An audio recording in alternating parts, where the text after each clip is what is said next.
ምን መሰላችሁ ቤተ ክርስቲያኗ ሁለት ነገር ይዛ የተሸከመችው አንደኛው በክርስቶስ መዳን የሚናገሩና ያንን አምኑ ያሉ ሰዎች አሉ። እነዛ ሰዎች ጥቂት ናቸው። ሁለተኛው ደግሞ ይኸውላችሁ እኔ አንድ ነገር ባሳያችሁ 25 መዳኛ መንገዶች አሉ። እንግዲህ ከ25ቱ እንደምንም ብለህ ሁለት ሶስቱን ካገኘት ልደፋይ ነው እንዴ? አረበና ሚስጥር ልንገራችሁ። ቤተክርስቲያኔ የሚሏት የሚመኩባት ንጹህ ቅዱስ ምናምን የሚሏት 1600 ዓመቷን ምሮት ነበረ። በ451 ነው ከካቶሊክ ተገንጥላ ወይም ከቀሪው ካቶሊክ አልነበረም የዛን ጊዜ ከክርስትና የመጀመሪያ ተገንጣይ ነች። አራተኛውን ኢኩሜኒካል ካውንስል ወይም የቄልቄዶንን ጉባኤ አልቀበልም ሁለት ባህሪና አንድ ባህሪ በሚል አመጻ ለወጣለች።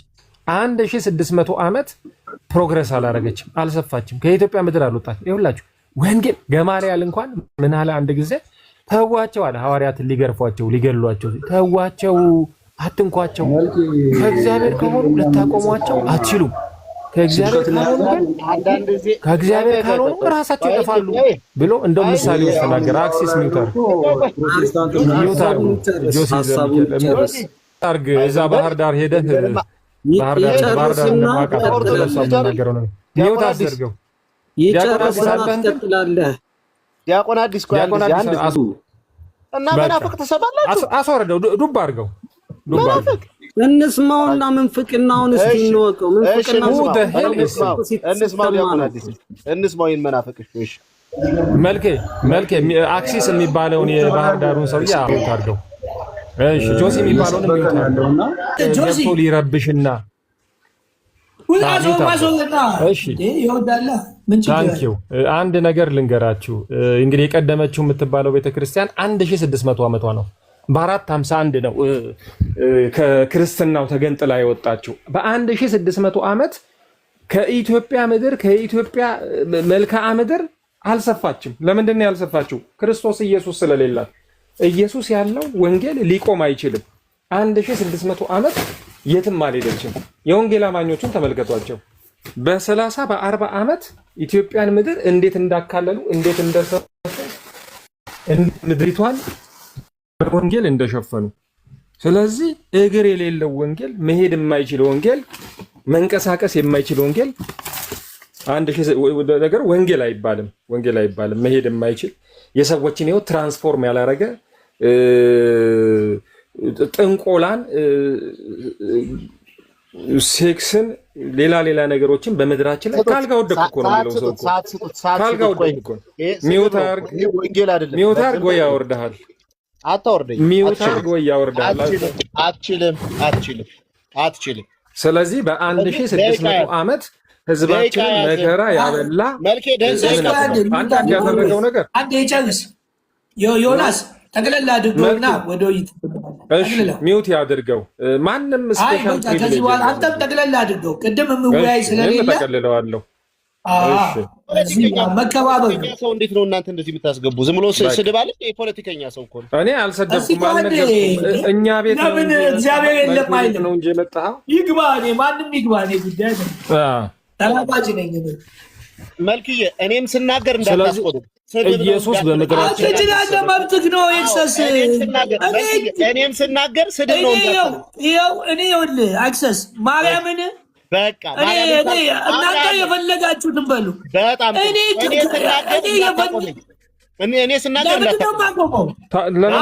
የጀመራችሁትን ቆይ ከዲያቆን ጋር የጀመራችሁትን ትጨርሳላችሁ። ዮናስንም እንዲህ ነው አትበል። በቃ አሁን ሚውት አድርገው። አክብሬ እንትን ደግሞ ሚውት አደርጋለሁ። እኔ እግዚአብሔር የለም የሚል ሰው ይምጣ ከዚህ በኋላ። በቃ ዮናስ መምህር አክሲስ ባህር ዳር ቆይ ዮናስ ወደ እንትኑ ግባ። እዛ ሄደህ በፈለከው ሰዓት ልትገባ ልትወጣ ልታስተምር ትችላለህ። በቃ እዚህ ቤት ግን አይቻልም። በቃ እዚህ ቤት ቆሟል። እዚህ ቤት ሁሉም እኩል ነው። እኔ ነገርኩህ እኮ ወንጌልን ስሰብክ ጠቅላላ ኦርቶዶክስ ተዋሕዶ ሃይማኖት በጥላቻና በምን ጥሎ ሄደ አይደለም። እነዚህ ሰዎች አክብረውኝ ከመጡ አከብራቸዋለሁ።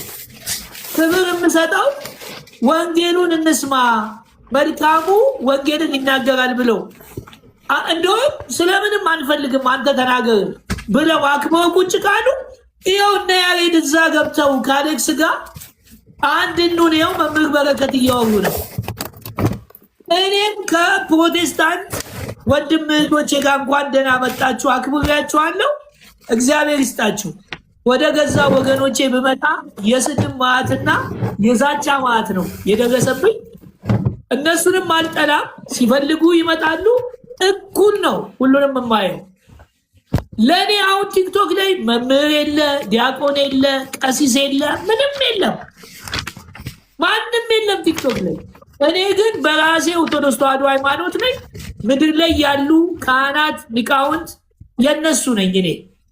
እዚህ ቲክቶክ ላይ እኔንም አሁን እየገቡ ሊሉ ነው፣ አያገባኝም። ስለዚህ ኤክሰስም ስትመጣ በፍጹም ይሄ ቤት የኦርቶዶክስ ነው፣ ይሄ ቤት እንትን የለም። ኦርቶዶክስ በሆንም በስነ ስርዓት እነሱ ሲሳይ ቤት አሁንም አሌክስ ቤት እንደፈለጉ ሲሆኑ ችግር የለውም። እኔው እንትና ቤትም እግዚአብሔር ይስጠው ኤርሚያስ ቤት ኦርቶዶክስን ይሳደባል። አዎ ግን አክብሮ አስገብቶኛል።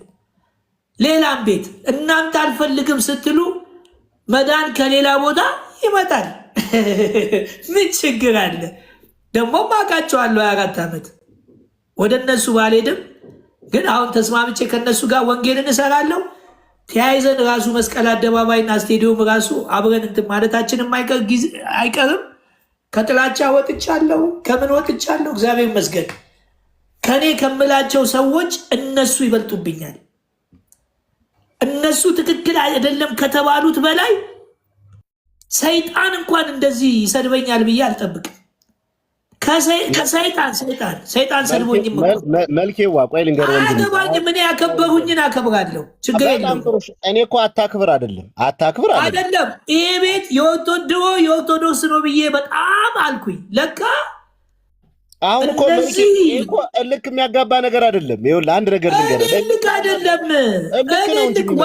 የኦርቶዶክስን ወንጌል እንሰማለን ብለው ቁጭ እነሱን የማታከብር ከሆነ ኤክሴስ አሁኑኑ እንሰነባበት። መሰለህ እንግዳ ይኸውልህ መልኬዋ አንድ ነገር ልንገርህ። ደግሞ እኔ ያወራሁት ሪያሊቲ ነው፣ ታሪክ ጠቅሽ። ስለዚህ አሁን ዮናስ ጨርስ፣ በቃ ዮናስ ጨርስና ለአንተ ጊዜ ይሰጣል። ዮናስ ጨርስ በቃ። ስለዚህ እኔ ኦርቶዶክስን በትምህርትን አገርን በመበቆ ዘተርፈ መንፈሳዊ ነገር ግን ኔፓ ነው።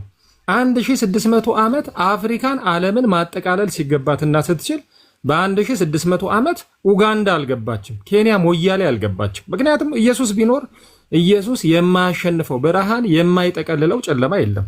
ግን ብርሃን ስለሌለ የትም አልሄደችም።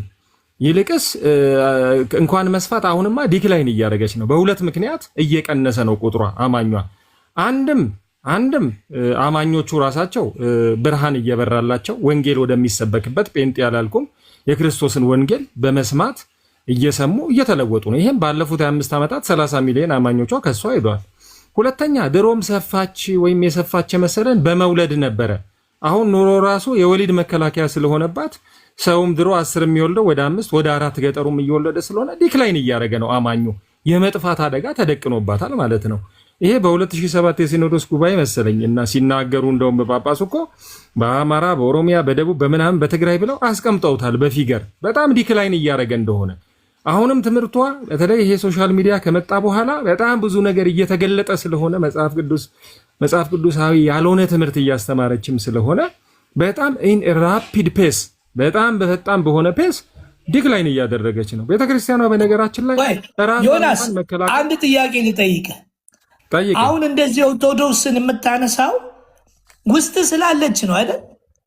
ውስጤስ እንድትለወጥ ስለምፈልግ ስለምቀና እኮ ውስጥ ስላለ ስለምትወዳት ያለፉትን ጊዜያቱን ስለምታውቃት ነው እንጂ ከጥላቻ አይደለም፣ በቁጭት ነው። እስቲ ጌታ ምስክሬ ነው ከጥላቻ አይደለም በል እስቲ። ሰው ጌታ ምስክሬ ነው ከጥላቻ አይደለም ከቁጭት ነው። በቃ አሁን ምንድነው? እኔም እኮ ይሄ ነገር አንገብግቦኝም ነው የመጣሁትም፣ አሁንም ዋጋ እያስከፈለኛለሁ ይሄ ነው። ስለዚህ ዮናስ በጥላቻ ሳይሆን ከጠላማ ከነጭራሽ እኮ እንትን ማለትም አያስፈልግም፣ አያነሳም። አሁን ግን ያለው ነገር ስላለ ነው። ስለዚህ እቺን እንትን በላትና ወደ ኤክሰስ እንሂድ፣ በኋላ ትቀጥላለህ። ወደ ኤክሰስ እንሂድና በኋላ ትቀጥላለህ። ኤክሰስ ከአዲስ ጋር ነው ወይስ ዮናስ ላይ ዲፌንድ የምታደርገው ነገር አለ? ኮምፕሌን ላድርግና ከሱ ላይ ከዛ በኋላ አዲስ ላይ ከፈለገ መጽሐፉም ስላለኝ የሚያነሳቸው ነገሮች በቃ አጠር አድርገው ሰዓት ምናምን አይደለም ግን አጠር አድርገው አሳጥራለሁ። በነገራችን ላይ ዮሐንስ የኦርቶዶክስ ተቆርቆሮ ኦርቶዶክስንን እንደው በጣም ስለሚወዳት አሁን እሱን አትበን። እኔ የማልፈልገው ለዚህ ነው ኦርቶዶክስን ሲናገር አይደል ማለት እኮ በቃ ጌታ ምስክሬ ነው አለ እንዴ መልክ የስነ ስርዓት አድርገን እኮ ጌታ ምስክሬ። እሺ በቃ ቀጥል። ኦርቶዶክስ የግለሰብ ስም ነው እንዴ? ዲያቆን ቆይ ቀስ በል አንተን አንበል። በሱ ጊዜማ አንተን አንበል እንዴ እሱ ሲናገር እንዴ ታዲያ ጆስሙን ጠርቷል እንዴ? ታዲያ ጆስሙን ጠርቷል። አሁን አስቆማለሁ እኔ ሴቨን እኔ አሁን ይኸውልህ ዲፌንድ አድርግ። እሱ ጥላቻ አለው አትበል። ልብ ውስጥ ገብታ ታየው እኔ አስማልኩ አላልኩም ይወጣል። ሁላችሁም ጸጥ በሉ አንዴ፣ መብትክ ነው። በኋላ ግን ከማን ጋር ትወያያለህ? ላዘጋጅ ከፈለጋችሁት ችግር የለውም። ከፈለጋችሁት እናንተ ትመርጣላችሁ፣ ችግር የለም። ብቻችን ልናገር። የሆነ ሆኖ ምን መሰለህ፣ የሆነ ሆኖ የኢትዮጵያ ኦርቶዶክስ ተዋሕዶ ቤተክርስቲያን አማኝ ነኝ። ቤተክርስቲያን አይደለም ለኢትዮጵያ ለዓለም ተስፋ ናት። ለዓለም ተስፋ ናት። ዓለም በዚህ ሰዓት በርኩሰትና በመርገም ውስጥ ሆና እንኳን እየኖረች ተስፋ ኢትዮጵያ ኦርቶዶክስ ተዋሕዶ ቤተክርስቲያን ናት። ሌላ ማንም የላት ማንም። ምክንያቱም ቅዱሳን አባቶቻችን በጣም በሚገርም ሁኔታ ስለ ሳቱት አማኝ ለሆኑት እንኳ ሰዎች ስማቸውን አንስታ ማራቸው እያለች የምትጸልይ ናት። በጣም በሚገርም ሁኔታ ተስፋ እኮ ናት። እንግዲህ ፕሮቴስታንት ማኳየ ነው፣ ግብረ ሰዶም ነው፣ ገብቶሃል አይደለ? ሴት ለሴት የሚያጋባ ነው፣ ነፍሰ ገዳይ ነው። አለቀ ነገር አለው። ነፍሰ ገዳይ በቃ የወንበዴ ስብስብ ራሱን ብቻ የሚክብ ግብረ ሰዶም። እሺ ታስቆመዋለህ ባለጌ ሰው ስለሆነ። እኔ ቤተክርስቲያን ጠርቼ አማኞችን አልሰደብኩም። እኔ አላልኩም። ማስረጃ ይዘናል። አንዴ ቆይ፣ ሌሎቹን እንዳላስቀይም ነው። ግብረ ሰዶም የት እንደሆነ ኤክሰስ ቆይ እኔ ጠይቀዋለሁ።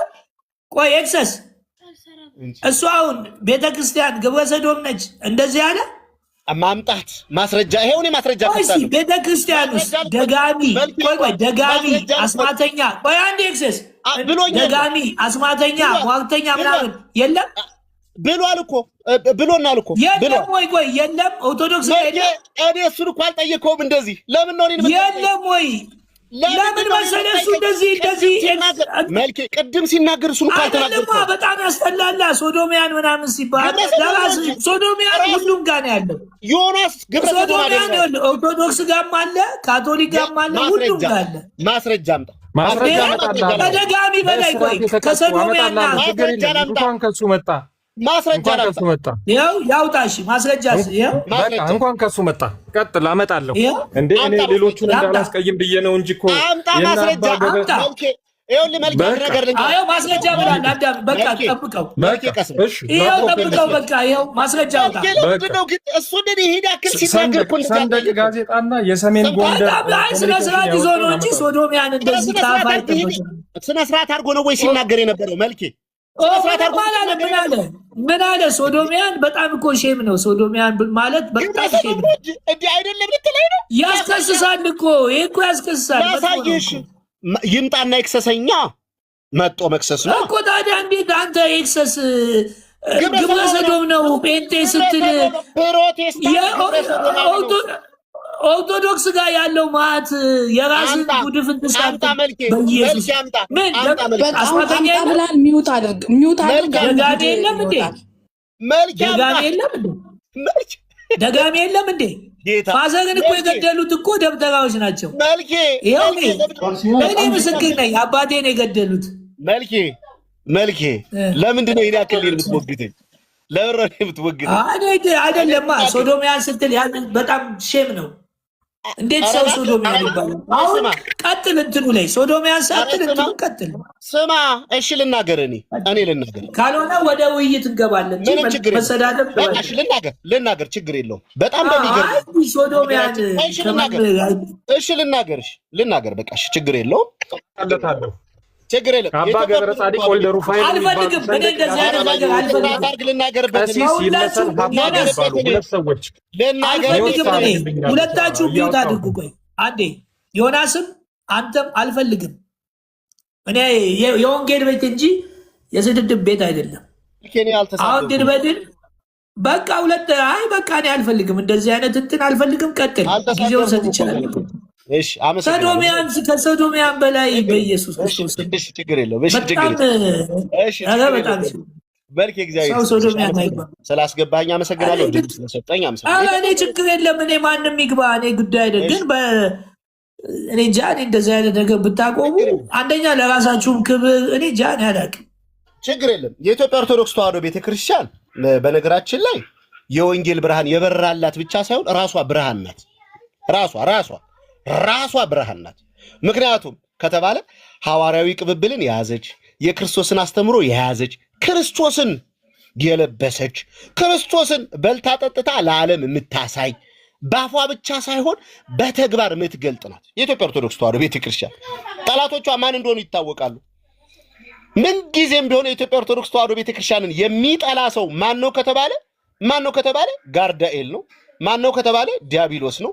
ማን ነው ከተባለ ጥንተ ጠላታችን ሳጥናኤል ነው። ሌላ ማንም አይደለም። ለምን ከተባለ ሰውን ሁሉ ወደ ብርሃን የምታመጣ እውነተኛውን የክርስቶስን ሕይወት ገልጣ የምታሳይ እውነተኛውን ኢየሱስ ክርስቶስ በዓለም እንዲታይ የምታደርግ ቤተክርስቲያን ናት። ለታም ደግሞ ለሀገሪቱ ምስረታ ብቻ አይደለም ከሚደነቅ ከዚህ ከድቅድቅ ጨለማ ወደሚደነቅ ብርሃን ሀገሪቱ ብቻ አይደለም አጎራባች የሆኑት ሀገሮቻችን በጠቅላላ እንዲመጡ ያደረገች ቤተክርስቲያን ናት። ቤተክርስቲያኒቱ ለምንድን ነው የምትጠላው ከተባለ ክርስትናን በሕይወት ትኖረዋለች፣ ክርስቶስን በሕይወት ትመስለዋለች። ለምን? እንዴት ነው የምትመስለው? ለምሳሌ ኢየሱስ ክርስቶስ እውነተኛ የሕይወት እንጀራ እኔ ነኝ፣ የሕይወት እንጀራ ደግሞ እንጀራ ብዬ የምሰጣችሁ ደግሞ ስጋዬ ነው ደሜ ነው ያለውን ትምህርት ተቀብላ ስጋውን ደሙን ፈትታ ብሉት ጠጡት ክርስቶስ ከእናንተ ጋር ይዋሃድ ብላ የምታስተምር እውነተኛ የሆነውን የሥላሴ ልጅነት አጥምቃ በትክክለኛው የአፖስቶሊክ ሴክሴሽን ወይም ደግሞ ሐዋርያዊ ቅብብል አማካኝነት ሰውንን የሥላሴ ልጅ የምታደርግ እግዚአብሔርን በንጹህ ነገር ተቀብላ የምታመልክ ስርዓት አምልኳ የጠራ በቃ የት ደራሽ አይደለም። ልጆቿን በጠቅላላ የምታስተምር ብቻ ሳይሆን በሕይወት እንዲኖሩት በቅዱሳን አባቶቻቸው ታሪክ ተንተርሰው ራሳቸው ክርስትናን እንዲገልጡ የምታደርግ ቤተክርስቲያን ናት። እሷ የምትኖረውን ማን ይኖራል? እሷ የምትገልጠውን ማን ይገልጣል? እህሳ ግን ትልቁ ችግሩ ምንድነው ከተባለ ምንድነው? ጌታ መድኃኒዓለም ኢየሱስ ክርስቶስ ማቴዎስ ወንጌል ምዕራፍ 5 ቁጥር 16 ላይ ምን ይላል መሰላችሁ? መልካሙን ስራችሁን አይተው የሰማይ አባታችሁን እንዲያከብሩ ብርሃናችሁ እንዲህ በሰው ፊት ይብራል። የዓለም ብርሃን ክርስቶስ ኢየሱስ እኛን ደግሞ ብርሃናችሁ ይብራልን። በምን አለ? ክርስትና በሕይወት የሚገለጥ ስለሆነ ያንን ገልጠን ስናሳይ ሰዎች ደስ አይላቸው። ለምን ከተባለ እኛ እውነተኛውን ክርስቶስ ተቀብለን ነው ምንኖር። አዎ በዓለም ብንመለከት እኮ 45,000 የክርስትና እምነት ተከታዮች አሉ። እያንዳንዱ ከእያንዳንዱ የሚለያይ ማለት ነው። ቅድስት ቤተክርስቲያን ከመጀመሪያው ጀምራ እስካሁን ድረስ ባልተቋረጠ የክህነት ቅብብል፣ ባልተቋረጠ የመስዋዕት አሰራር፣ ባልተቋረጠ እምነትና ሃይማኖት አይደለም አማኞቿን አልኮኮ ለዓለም ራሱ ተስፋ የሆነች ቤተክርስቲያን ናት። እናችን ቤተክርስቲያን መንቀስ ስንዴቃን ጨምርና ወደ ምን ጠይቅ ነው? ስንዴቃ 2 ደቂቃ በቃ ከፈለክ ትንሽ ጨምር፣ ችግር 2 ደቂቃ መልኪ 2 ደቂቃ በኋላ ግን ጥያቄን እንትን በል። እዚህ ሁሉም ሰው ይጠይቅሃል። ምንም ችግር የለም ልጠይቅ፣ ምንም ችግር የለም። እና ስለዚህ ቤተክርስቲያን ሰው ከዋና ከመንፈስ ቅዱስ ካልተወለደ በስተቀር እግዚአብሔር መንግስት አያይም ብሎ ያስተማረውን ትምህርት ተቀብላ ሰውን ከዋና ከመንፈስ ቅዱስ ተወልዶ ልጅነትን የምታሰጥ ልጅ የምታደርግ ይህን ስታደርግ ደግሞ አዳኙን መድኃኒቱን ቤዛውን ክርስቶስ ደግሞ ኢየሱስ ገልጣ አስተምራ አሳምና መሆኑን ስጋዬን ያልበላ ደሜን ያልጠጣ የዘላለም ሕይወት የለም የሚለውን ትምህርት ተቀብላ ስጋውንና ደሙንን እሱ ባሳያት ማቴዎስ ወንጌል ምዕራፍ 26 ቁጥር 26 ላይ ባለው መሰረት ምን ምትል ፈትታ የምታቆርብ መሆኑን ትንሣኤ ሙታንን ተስፋ እንዲያደርጉ እያደረገች በመልካም ስራ ክርስቲያኖች እንዲተባበሩ የምታደርግ በመሆኗ ቅዱስ ቤተክርስቲያን አይደለም ለራሷ ለዓለምም ተስፋ ናት። ይሰበካል፣ ወንጌሉ ዓለምን እንሞላለን። እውነት ነው። ቤተክርስቲያናችን ችግር የለባትም አንልም። ሊኖር ይችላል። እነዚህ ችግሮች ግን የቤተክርስቲያን ናቸው ልንል አንችልም። በግለሰብ ደረጃ ድል በድል ኃጢአት ስለሰራ ቤተክርስቲያኒቱ ልትወቀስ አይገባም። ምክንያቱም በግለሰብ ደረጃ የተሰራን ኃጢአት ማሳየት ከተቻለ እኔ ቪዲዮን ከፍቼ ብዙ ላሳይ ይችላለሁ፣ ግን ምንም ስለማይጠቅም ስለዚህ ቅዱስ ቤተክርስቲያን እውነተኛውን ክርስቶስ የምትሰብክ ከእውነተኛው የወይን ግንድ ቅርንጫፍ የሆነች እውነተኛውን የሆነች መስዋዕት የምትሰዋ እውነተኛውን የሆነች የልጅነት ጥምቀት የምታጠምቅ እውነተኛ የሆነውን የክርስቶስ ትምህርት የምታስተምርና ትንሣኤ ሙታንን ባሰብን ቁጥር ያንን ዳግም ምጽአት እንዳለ እያሰብን በንጽህናና በቅድስና እንደምንመላለስ የምታደርግ ቅዱስ ቤተክርስቲያን ናት። ሰው በንጽህና በጋብቻ ተሳስረናለን። 4 ደቂቃ ነው 3 ደቂቃ የኔ ጥያቄ በደንብ እኔም በትዕግስት ሰማሁት። ዮናስ አሁን ወይ ቆይ እኔ የምጠይቀው ጥያቄ ስላለ ነው ራሴንም ስለሚመለከት። እሺ የዓለም ብርሃን ሰዎች ናቸው? ቤተክርስቲያን ስትል ማንን ነው? የዓለም ብርሃን ማን ነው? እናንተ የዓለም ብርሃን ናችሁ የተባለው ቤተክርስቲያን ነው ወይ ሰዎችን ነው? ቤተክርስቲያን ማለት የክርስቲያኖች ህብረት ስብስብ ቤተክርስቲያን አይደል ቢባል እኮ አይ ሰማያዊቷ እቺ በክርስቶስ ደም የተዋጀችውን ቤተክርስቲያን እሷን ነው የምትለን ወይ ሰዎቹ ናቸው? ሰዎች ማለት ቤተክርስቲያን አይደሉ? ቤተክርስቲያንን እንተውንና በቤተክርስቲያን ያሉ ሰዎች ናቸው የዓለም ብርሃኖች። አዎ ግን እና ስለዚህ ቤተክርስቲያኒቱ የዓለም ብርሃን ናት ማለት ነው አይደለ? ሰዎች ከሆኑ ቤተክርስቲያን እሷ ይኸውልህ እኔ የዓለም ብርሃን ነኝ አለ እሱ። በክርስቶስ ደም የተዋጀው ባለቤቱ የዓለም ብርሃን ነው። እናንተም የዓለም ብርሃን ናችሁ አለ። እነማን? እኛ። አሁን እኛ በኦርቶዶክስ ተዋሕዶ የዓለም ብርሃንነትን ወንጌልን በመስበክ ህይወት ያለውን ነገር በቤተ ክርስቲያኑ ያለው ምዕመን ልክ እንደፈጸመ እያወራ ነው። ፈጽሞ በደንብ አንተ ስላልፈጸምክ አይደለም እኔ ፈጽመዋለሁ እኮ። በሺ በጣም ጥሩ 90% ዘፋኝና መጠጥ ቤት ከፍቶ ዘፈን የሚያደርገው በየታቦቱ በየምኑ ያለው ነገር በሙሉ የሚታየው በኦርቶዶክስ ተዋሕዶ ሃይማኖት ነው። 90% አሁን ለምሳሌ መልክዬ አንድ ነገር ልንገርህ። እኔ ለምን መሰለህ እኔ የመጣሁት አንተ ያልካትን ቤተክርስቲያንን ወይ መልኬ ልመልስ። እሺ ዘፋኙ ማን ነው? ጴንጤ ነው? ኦርቶዶክስ ነው? በጣም በሚገርም ሁኔታ ዘፋኞች ማለት ነው 90% አይደል ያል መጀመሪያ ከዛ ስነስርዓት መልስ። ኧረ በጌታ መልስ ልስጥ ይቅርታ እንትኑ ይሄ ቤት ስላለ ነው አይደለም። ጥያቄ ምን መሰለህ? ኧረ መልኬ ልመልስ ዘፋኝና ዲያቆን አዲስ ስነ ስርዓት በቃ ቆይ ይሄን ጠይቆኝ ልመልስ። ሙሉ ሌሊቱን እሰጣለሁ እኔ ኤክሰስ ችግር የለብኝም። ይኸውልህ መልክዬ ተመልከት፣ ሙዚቃ አቀናባሪዎችን ዘፋኞች 90% ፕሮቴስታንቶች ናቸው። 90% አትዋሽ።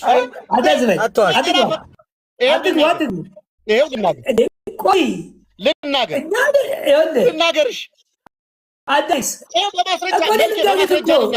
ልንገርህ 4 ዓመት እዛ ቆይቻለሁ። ህጉንም አውቀዋለሁ፣ ምኑንም አውቀዋለሁ። አንድ ዘፋኝ እንኳን ዘፈን አይደለም መጠጥ ቤት ቢገኝ ምናምን በምንም ታሪክ ከቤተ ክርስቲያን እዛች ጋር አገልግሎት አይደለም እንደ ምዕመን ሊቀመጥ ይችላል፣ አያስገቧትም። እኛ ቤተ ክርስቲያን እኮ ጭራሽ እኮ ለቤተ ክርስቲያን ማሰሪያ ሁሉ አሁን ችግር የለም። መልክዬ ባለፈው አሁን ከሰይፉ ፋንታ ቀረበሉ በቤተ ክርስቲያኗ እኮ ዘፋኞቹ ይቀልዳሉ ታውቃለህ። አንተ ልጅ በቤተ ክርስቲያን ቆሞ አይደግምም ይሉሃል እያሉ ዘፋኝ እኮ የለም አይደለም ራሳቸው ዘፋኞቹ ዘፋኝ የለም እኮ አይደለም ማለት ታውቃታለህ። መልክ የችን ዘፋኝ አንተ ልጅ አሞሃል አንዴ ዮናስ አትግባ ብያለሁ። እኔ 6 ወር ተቀጥቻለሁ በሆነ ጉዳይ እዛ ፕሮቴስታንት ዘፋኝ ነህ ከተባልክ ዘፋኝ ነህ ከተባልክ በፍጹም እኔ እኮ እቺ ኦርቶዶክስን እንዲህ እንድትሆን ነው የምፈልጋት። እኔ ኤልያስ መልካ እኮ ጴንጤ ነው። ኤልያስ መልካ ጴንጤ ነው። አሌክስ አባቶችንም በትምህርታቸው በጣም እየተናደዱ ያሉት ምንድን ነው ሲባል በጣም በቃ የተቸገሩት ዘፋኙ አዳማጩም አሁን ልክ ፋሲካ ሲያልቅ አስበው መልክዬ አሁን የቅርብ ጊዜ እኔ 19 ሲሆን እኔ በትዳር ሕይወት ውስጥ ያለው ሰው ነኝ። ቆይ ልንገርሽ አንድ ዜ ስማኝ። እኔ በትዳር ሕይወት ውስጥ ያለው ሰው ነኝ። ስማኛ ቆይ እንጂ እንዴ ስማኝ እንጂ እኔ በትዳር ሕይወት ውስጥ ያለው ሰው ነኝ። በትዳር ሕይወት ውስጥ ኑሬ ከባለቤቴ ውጭ በዝሙት በወድቅ ቤተክርስቲያኒቱ ዝሙትን ታበረታታለች ልትለኝ ነው? አገኔ መቼ ነው አሁን እኮ የምንፈልገው ኤክሰስ እየተናገርኩት ያለሁት በግለሰብ ተዋህዶ ቆይ ኤክሰስ እኔንም አዳምጠኛ ኤክሰስ እኔ እኮ ይኸውልህ ኦርቶዶክስ ተዋህዶ ወንጌል አላት። ኦርቶዶክስ ተዋህዶ በደም የተዋጀ ቤተክርስቲያን አላት። ኦርቶዶክስ ተዋህዶ መሰረቷ የሆነ ሃይማኖት የሆነው ክርስቶስ አላት። ሃይማኖቷ ራሱ መሰረቷ ክርስቶስ ነው። አሁን ግን ይሄንን እውነት የሚኖርም የሚያስተምርም የለም። ስለዚህ ምን እናድርግ? ወንጌሏን እንግለጠው። አሁን በተለያየ ነገር አሁን እኮ እኔ ብዙ ፕሮቴስታንቶች ምን አሉኝ? እውነት መልካሙ ኦርቶዶክስ ጋር እንደዚህ አይነት ወንጌል አለ? አዎ ብዙዎች እንደውም ታዲያ ምን እንሰራለን? እኛ እኮ ተቸገርን። አሁን ዛሬ ስትወያይ የነበር አሁን ቲክቶክ ላይ አንድ ቤት ተገናኘን። አንድ ቀሲስ ቴዎድሮስ የሚሏቸው ከአሜሪካን የመጡ ኬኩ ነው ይዞኝ ሄደው ይናገራሉ። ኬኩ ይዘኝ ሄደና እዛ ቦታ ላይ ድግስ አለ። ቀሲሱ ምኑ እና መጡና ቢራ ሊከፍቱ ሲል እኔ አልጠጣም ማለት እንደ መጀመሪያ ግራ ገባቸው። ቁርጥ ከተበላ በኋላ ከዛ ዊስኪ መበተኛ ብሎ መጡ። እኔ አልጠጣም ማለት እንዴ ለምን ሲል እኔ ኦርቶዶክስ ተዋህዶ የሆንኩት ወንጌሏንና እውነቷን አውቄ ነው። ይኸው ጠቅላላ ከኢዮብና ከአኬ እነሱም ስላልተመቻቸው ከሌሎቹ ውጭ ሁሉም ውስኪ ይዞ በጣም ተናደድኩኝ። ለምንድን ነው የተናደድኩት? ምን አለ ሃይማኖቷን እንትን ከምትሉ መልክዬ አንድ ነገር ልጠይቅና ወደ ወንጌሏ ልክ ነው። ቆይ ልንገርሽ መልስልኝ። አሁን የጠየቀኝ ጥያቄ አጠጡ ነው አትስከሩ ነው የተባለው? ዘመኑን ዋጅ ማለት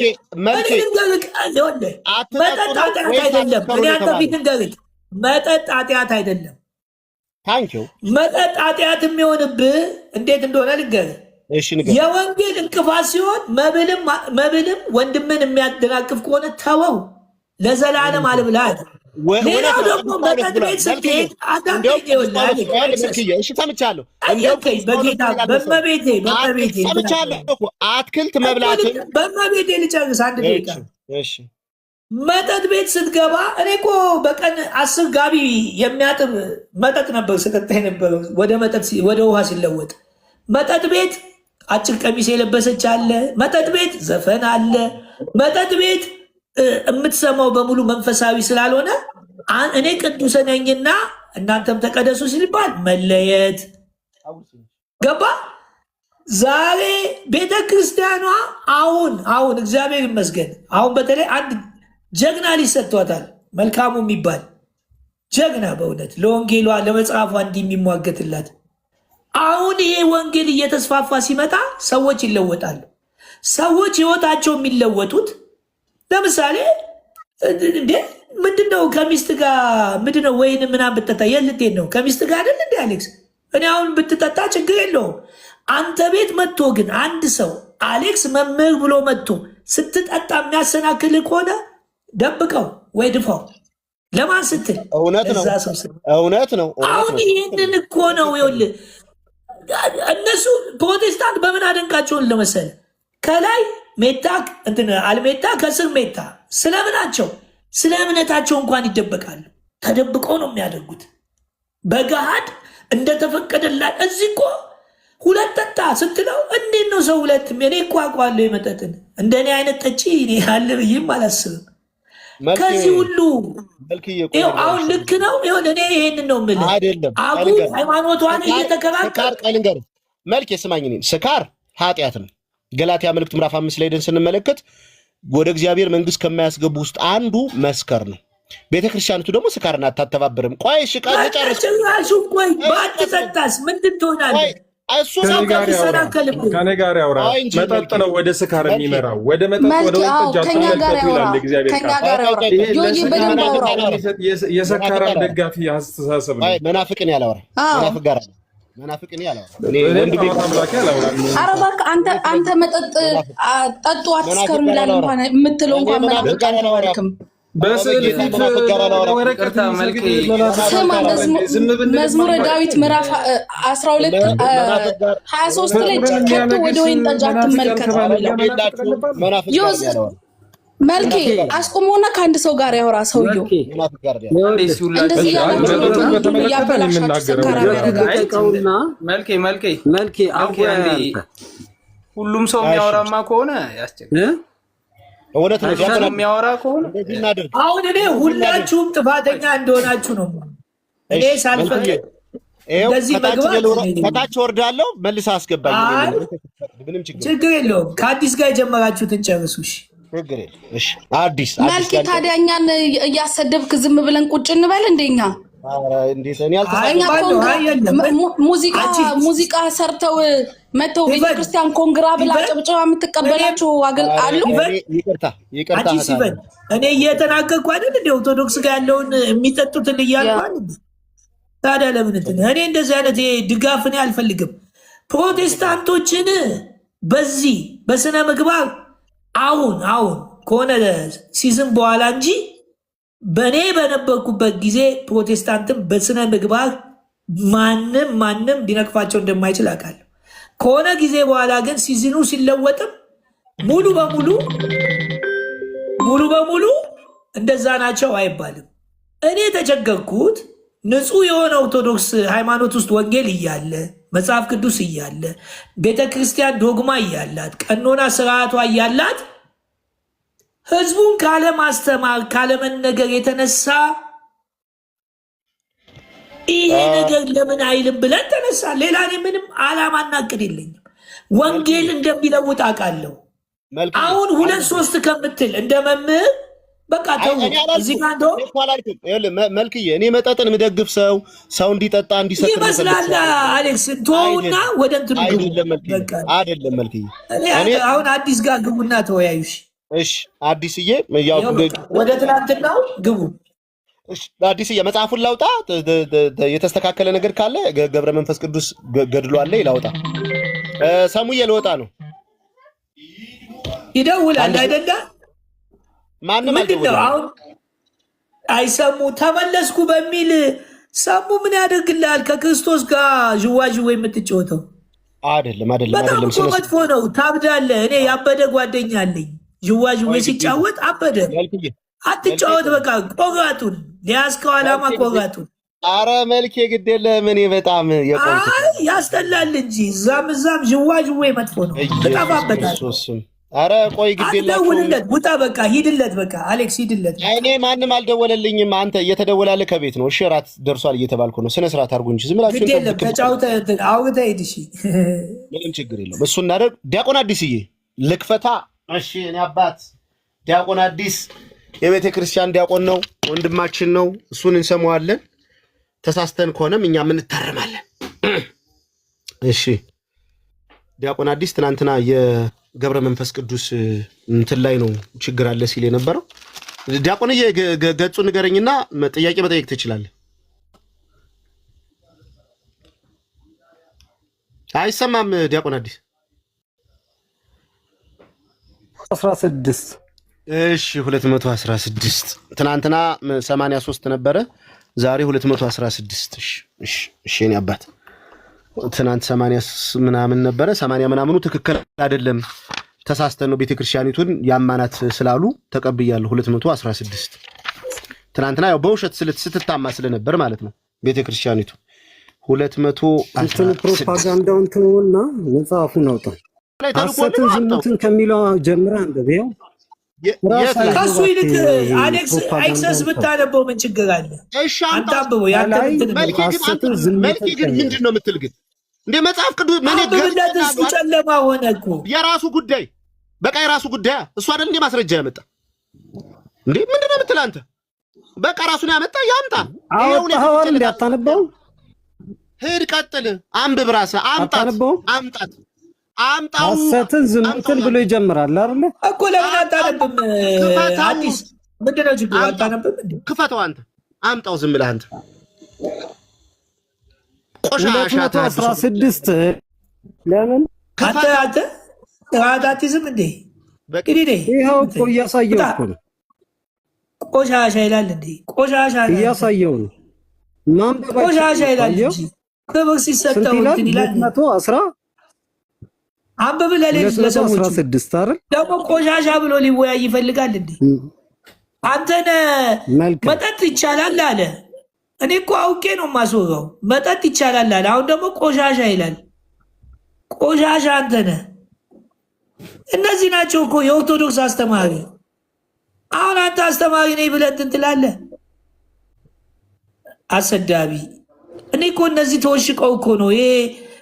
እስማ በተለይ ክፍለ ሀገር ያሉ እኮ ስለሚያፍርበት እኮ ነው እኮ አላነብም የሚለው። አይደለም እንጂ ቆሻሻ ይላል እንዴ? ቆሻሻ ብለህ አስተማሪ ነኝ ትላለህ። መጠጥ የምትፈቅድ አሁንም ይኸውላችሁ 90% ምንም እኮ ችግር የለውም። 90% ሰካራም ነው። ምን ዘፋኝ ነው? ኮንሰርት ሲዘጋጅ ምንም ችግር የለውም አይደለም። ዝም በለው። እነዚህ ደግሞ ቆሻሻ ይላል እንዴ? ይህን ቆሻሻ ለማጽዳት እኮ ነው እግዚአብሔር እኛን ወደዚህ ያመጣል። ያንተ ድግምት ይቆም ዘንድ እግዚአብሔር ወደዚህ ወንጌልን ስበኩ ያለን አስማተኛነታችሁ ይቆም ዘንድ፣ ደጋሚነታችሁ ይቆም ዘንድ፣ ቤተ ክርስቲያኗን የሌባ የወንበዴ የዘራፊ ቤት ስላደረጋችኋት ኢየሱስ ክርስቶስ እኛን አመጣን። ቆሻሻ ብለህ መምህር ነኝ ትላለህ። መጠጥ ካልተጠጣ ብለህ የምትከራከር አሁን አንተ ወንጌልን ለመስበክ ድፍረት አለ እና ቢኒ በየቦታው የምትሰክሩ አናቅም እንዴ? ቆሻሻ ብለህ እኔ ኦርቶዶክስ ተዋሕዶ ሃይማኖት እኔ እንዲህ ይኸውታች ስድባቸው ነው። እንግዲህ ተመልከቱ። እነዚህ ናቸው እኮ እናንተ ይኸውላችሁ። በሞራል ደረጃ ፕሮቴስታንትን እንትን ልትሉ አትችሉ።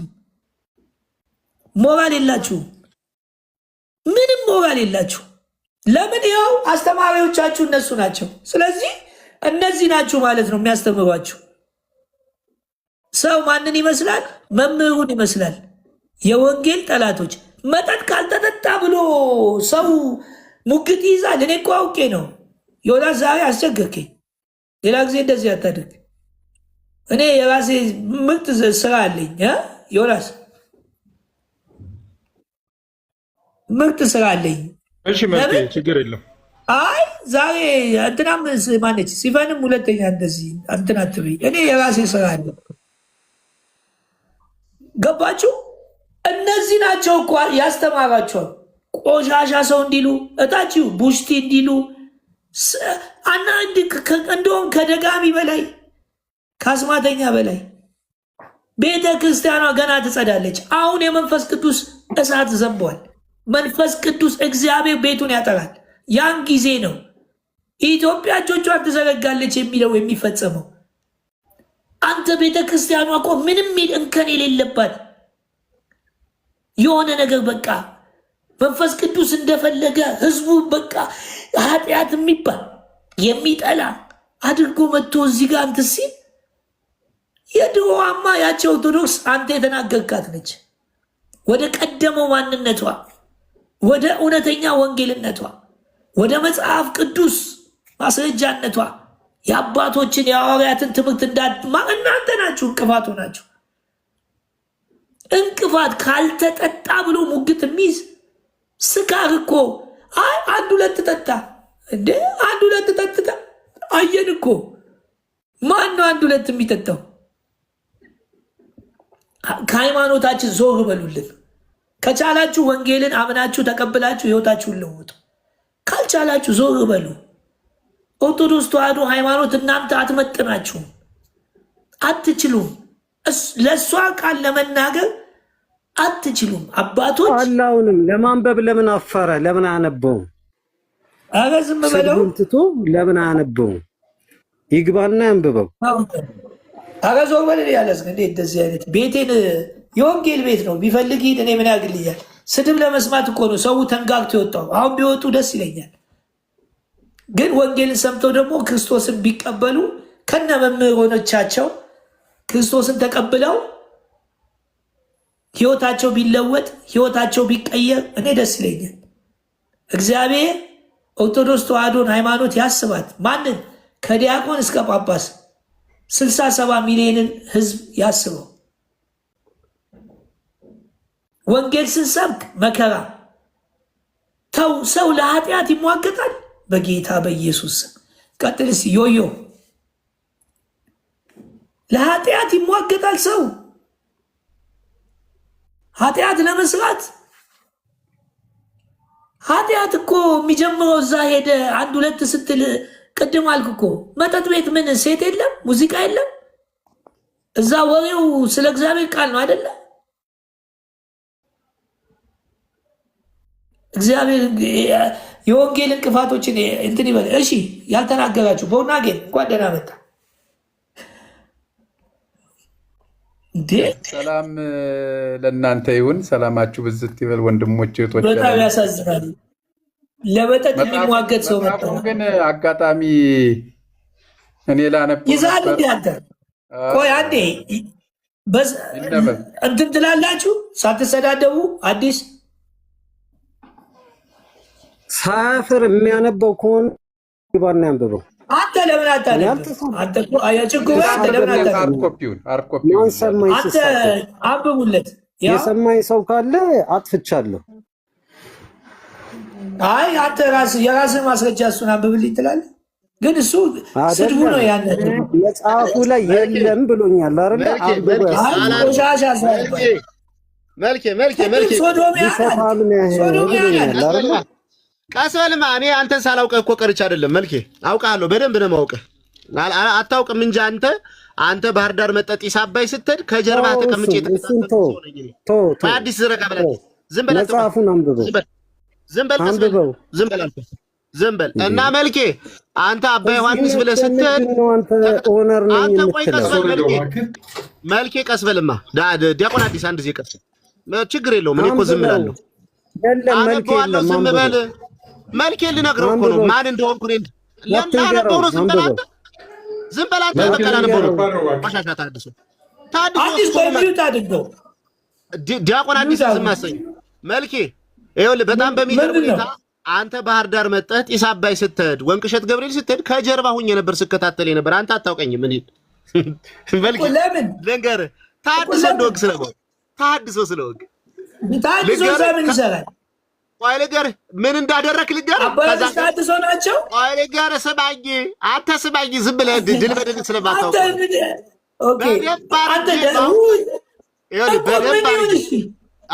በደንብ አድርጌ ማውቅ ሰው አባንስ ታድሶ ናቸው። ታድሶ ስለሆንክ ስለማውቅ አሁን እናንብበው። ይነበብ ቦርናጌን ያነበዋል። ዝም በልማ አንተ።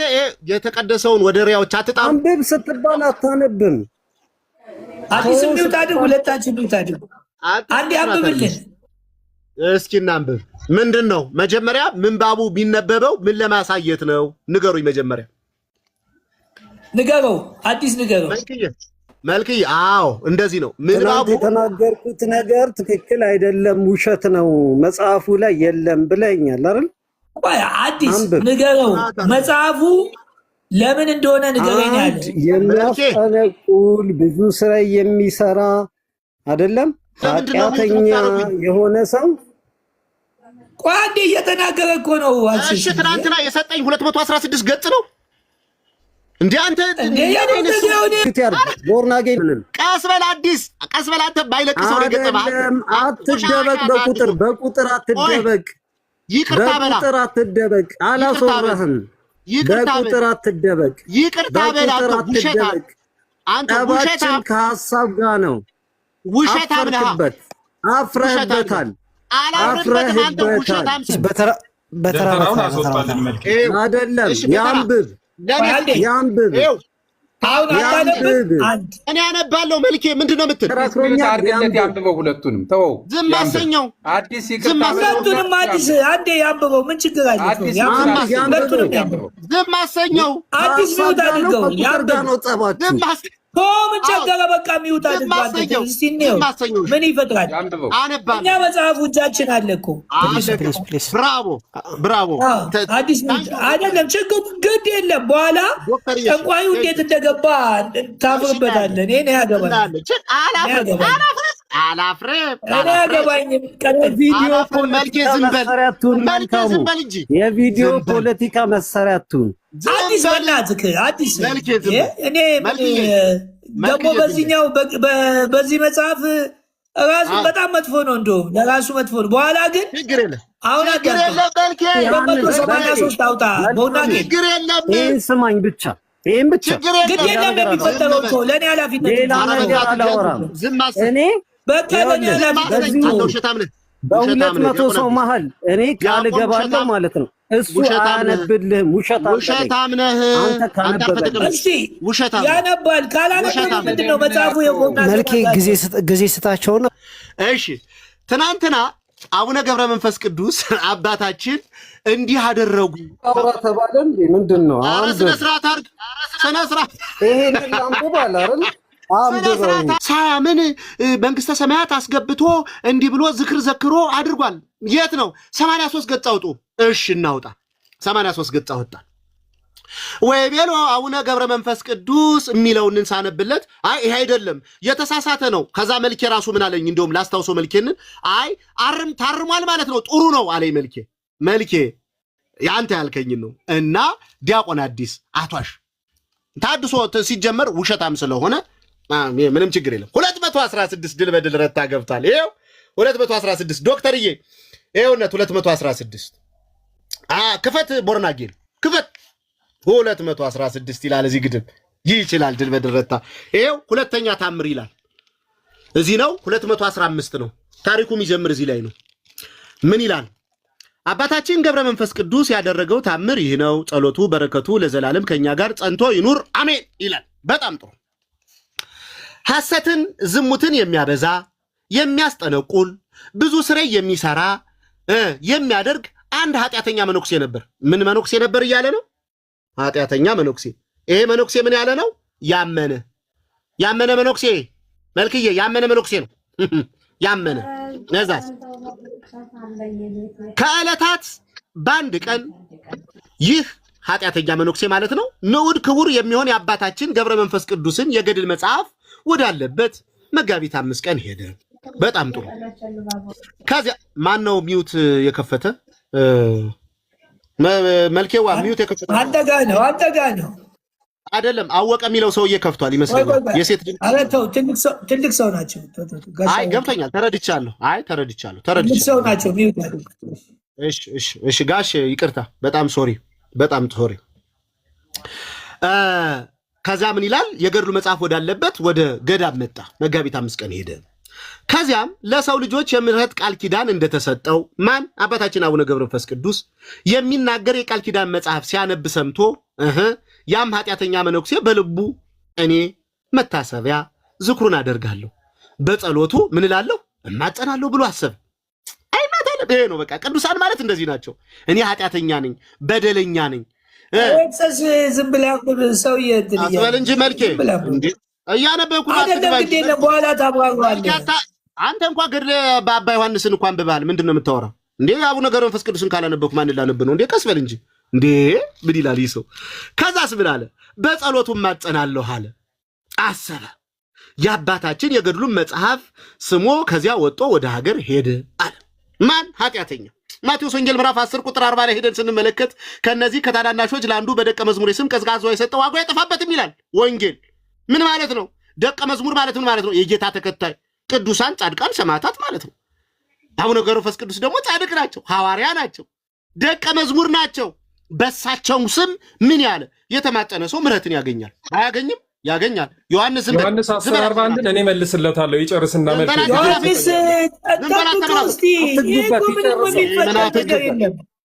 ዝም በል አንተ መናፍቅ። እስቲ እንጠብቀው። እኔ እኮ ወደ ታች በኋላ ታዩታላችሁ። ትዕግስት ይኑራችሁላችሁ። ይኸው ታያላችሁ። በኋላ ምን ጠይቃለሁ። ይሄ ሰው ብለህ አንብበው እስቲ። የለም ምንም ችግር የለም። መልኬዋ ምንም ችግር የለም። ስለዚህ ይህ ሰው እስቲ ላንብብበት። መልኬ ምን ሆነህ ነው አንተ? እኮ የአባ ዮሐንስን ገድል አንብበሃል። እዛ እኔ አብሬህ ነበርኩ እኮ መልኬ። ዝም በል እንጂ አንተ ዝም ብለህ እንትን አትበል። ከዛ ምን አለ? መታሰቢያ ዝክሩን አደርጋለሁ በጸሎቱም ማጸናለሁ ብሎ አሰበ። ይህ ሰው ያመነ ሰው ነው። ስለዚህ እኔ ኃጢአተኛ ነኝ በደለኛ ነኝ ብሎ የሚያምን ሰው ነው። ስለዚህ ምን አለ? ግንስ ደግሞ በአባታችን በአቡነ ገብረ መንፈስ ቅዱስ የተገባለትን ኪዳን ምን እላለሁ? እማጸናለሁ። ወደ እግዚአብሔር ምሕረት እንዲያሰጠኝ እለምናለሁ አለ። እሺ ሲሄድ ግን በመንገድ ሽፍቶች አግኝተው መላልሰው ደበደቡት። አዎ ይህ ሰው ምንድን ነው? ኃጢአተኝነቱን አምኖ በጻድቁ ምንድን ምሕረት እግዚአብሔርን ይቅርታ ለመጠየቅ ምን ያለ ሰው ነው? የተማለለ ሰው ነው። ስለዚህስ ምን አሉት? ግን ሲሄድ በመንገድ ሽፍቶች አግኝተው መላልሰው ደበደቡት። አንዲት ታሪክ እዚህ ላይ ደግሞ እኔ ልጨምር። አንድ ያመነ ሰው ሳይጣመቅ ቢሞት መንግስተ ሰማያት አንብበው ዘንበል አተታድሶ ዘንበል ንባቡን ቀጥለው ዘንበል አንተ ዘንበል ለቋርጥ እኮ ነው። አሪያ ታድሶ ዘንበል አተታድሶ ዝብል ስማ።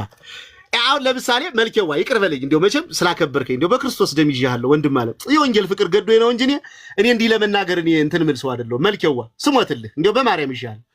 ምን መሰለህ? ለምሳሌ አንድ ያመነ ሰው መቼም ካልተጠመቀ እግዚአብሔር መንግስት እንደማይወርስ ወንጌል ይናገራል። አንድ ለምሳሌ ያመነ ሰው ግንስ ካህን ባያገኝ ውሃ አግኝቶ ሳይጠመቅ ቢቀር አምኖ ሲያበቃ በበረሃ ሽፍቶች አግኝቶ ቢገሉት ይድናል ስንል ምንድን ነው ምንል? እንዴ አምኖ ሆዶ ስላላገኘ ነው እንጂ እኮ ይድናል ለብለን ነው ምናምን አያደል? ይኸው እንደዚህ ጋር ስትመጣ ደግሞ እላለሁ ይህ ሰውዬ ኃጢአቱንን አስቦ የሚያለቅስ በማን በአቡነ ገብረ መንፈስ ቅዱስ ጸሎት ደግሞ ተማጽኖ ምን ለማለት ከእግዚአብሔር ምሕረትን ለመለመን ከገዳም ገብቶ ምን ያለ ነው? አልቅሶ ለምኖ የሄደ ሰው። ከዛስ ሽፍቶች አግኝተው መላልሰው ደበደቡት። ልብሱንም ገፈው በደም ተነክሮ ወደ ቤቱ ገባ። በዚያች ሌሊት በማን ፈቃድ ሞተ? አንብበው አንተ እንደው ታድሶ ወይኔ ድቡለት በእግዚአብሔር ፈቃድ። ከዛስ የጨለማ መላእክት መጠው ያችን ነፍስ ወሰዷት፣ በእግዚአብሔር ዙፋን ዙሪያ አደረሷት። እግዚአብሔር ይችን ነፍስ ወደ ሲኦል ውሰዷት አለ። ከስራዋ ክፋት የተነሳ በዚህ ልትቀመጥ አይገባም። ድገመው። እግዚአብሔር ምን አለ? ሃሎ ዝበላተ ዝም በል እያነበብኩ ነው። እግዚአብሔር ምን አለ? ተንትነዋ እንዴ ያንን ተንትነ እዚህ ጋር ላብራራ በኢየሱስ እኮ እግዚአብሔር ምን አለ? አረ በጌታ ዝም በል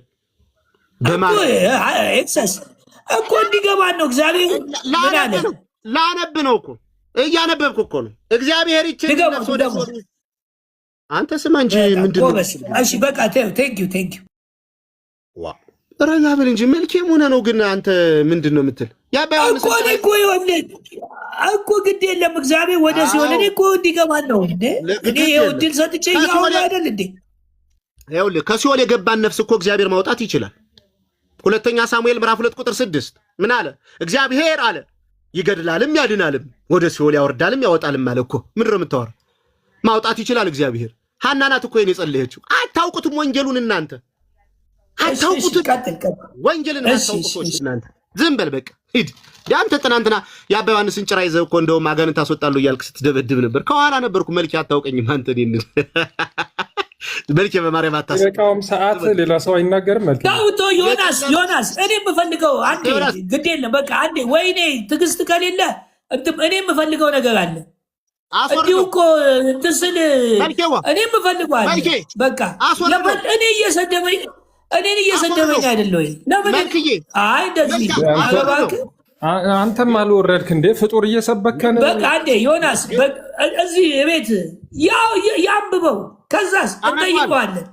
አልመልስም ካለ ደግሞ እግዚአብሔር ይመስገን መጽሐፉ እጃችን ነው እንተነትነዋለን። አሁን እሱ በቃ ተውት። ከንትን ጀምር እግዚአብሔር ወደ ሲኦል ይውረድ አለ ከሚለው ጀምር። አዎ እግዚአብሔር ይህች ነፍስ ወደ ሲኦል ውሰዷት አለ። አይ የኔ አባት ፍርዱ እኮ በቃ ርትት ነው። ርትት ብቻ እናት አለ። ስንት ግብረ ሰዶም እንኳን ለድናለሁ ብሎ ተስፋ የሚያደርግ ከስራዋ ክፋት የተነሳ በዚህ ልትቀመጥ አይገባት፣ ጽኑ ስቃይ ወዳለበት ወደ ሲኦል ጣሏት አላቸው። ያን ጊዜ የጨለማ መላእክት ያችን ነፍስ ይዘዋት ሄዱ። አይወል ለመልክዬ ይህ ሰውዬ መነኩሴ ነው። በኃጢአትና በዝሙት የወደቀ ሰው ነው።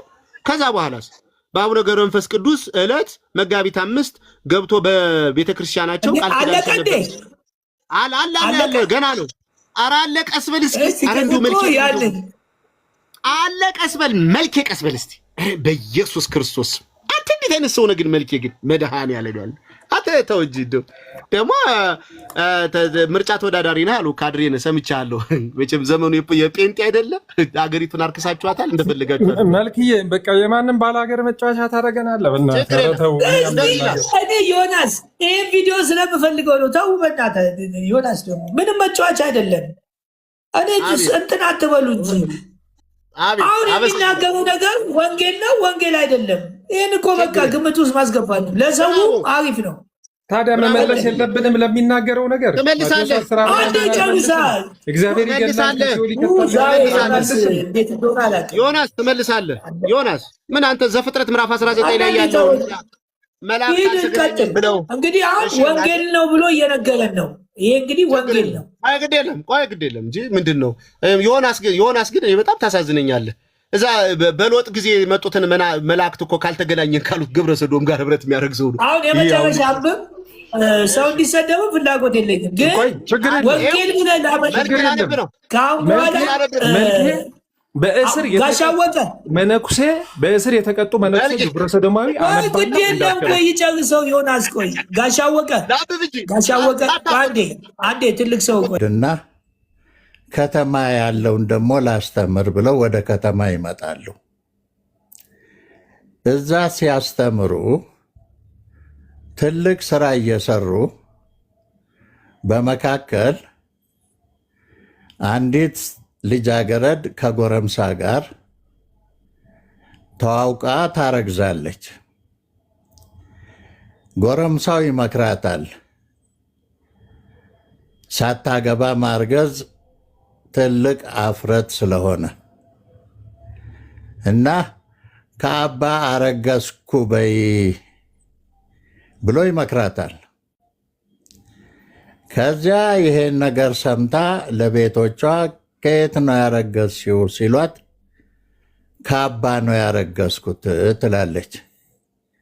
እንዴ አንቱ የሚለው ቀረና አንተ ተባሉ መነኩሴው።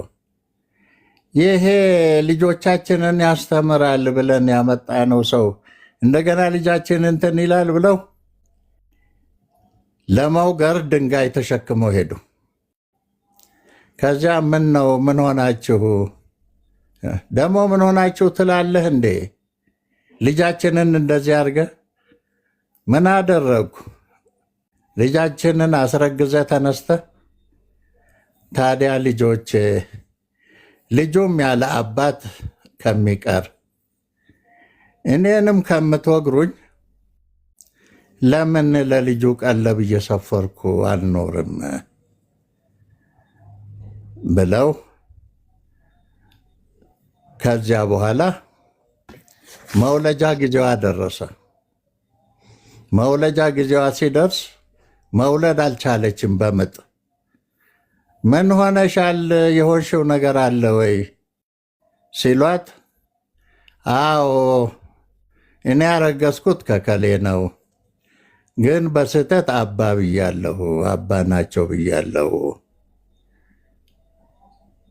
ይሄን ሁላ ቀለብ ሲሰፍር ኖሮ ይሄን ያላደረጉ አባት ናቸው ቀለብ ሲሰፍሮ የኖሩት አሉ።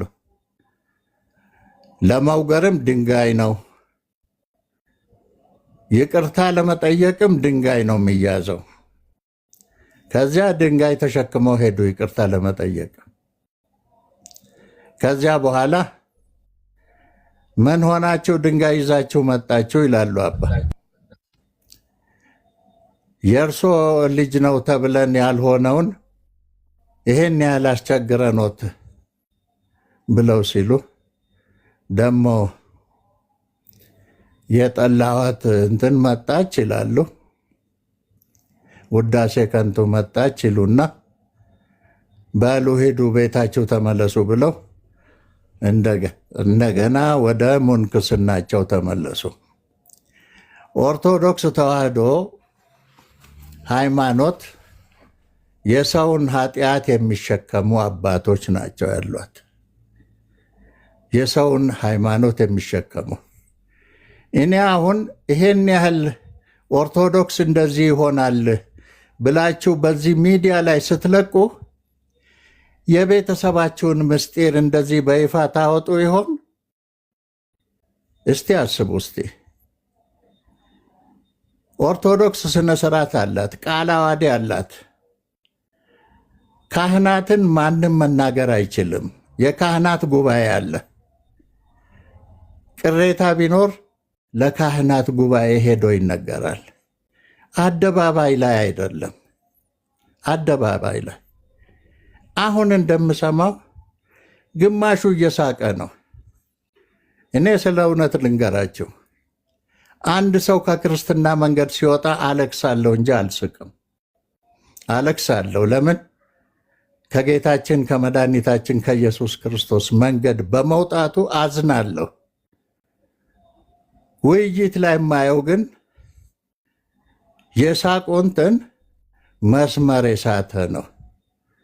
ስለዚህ እባካችሁ ልጆቼ ልቦና ግዙ፣ ልቦና ግዙ።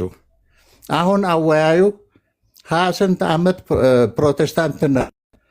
ከዚያ በፊት መጠጥ ስጠጣ ነበርኩ ብሎ ሲያወራ ሰምቻለሁ። ይሄን በዚህ ካሳለፈ ምን ያህል ህይወት በክርስትና በትክክለኛ ክርስትና ህይወት አሳልፏል የሚለው ያሳስበኛል። ስለዚህ ስተት አለ ብትሉ ንስሐ አባቶች አሉ፣ እዛ ስር ተነግሮ ነው እንጂ እንደዚህ በአደባባይ እየተነሳ አይደለም የኦርቶዶክስ ልጅ የሚናገረው። የኦርቶዶክስ ልጅ ስለ ቤተ ክርስቲያኑ የሚናገርበት ስነ ስርዓት አለው። ስለዚህ ይሄን ለመምከር ነው። አመሰግናለሁ። ጨርሻለሁ፣ ወርጃለሁ። እሺ አባታችን፣ ያው እግዚአብሔር ይስጥልን። ሁልጊዜ ምክር መክረው ነው የሚሄዱት። ሌሎቹ ስለማያውቁ ነው፣ እኔ ስለማያውቁት ነው። እግዚአብሔር ይስጥልኝ። ኤክሰርሳይ አይደለ ነገሮችን በስነ ስርዓት አትሳደብ። አንተ ለምንድን ነው የምትሳደበው? በጣም አሁንም ይሄንን አንብበ ሰው ያገናዝባል። ልክ ነው ልክ አይደለም ብሎ ያያል።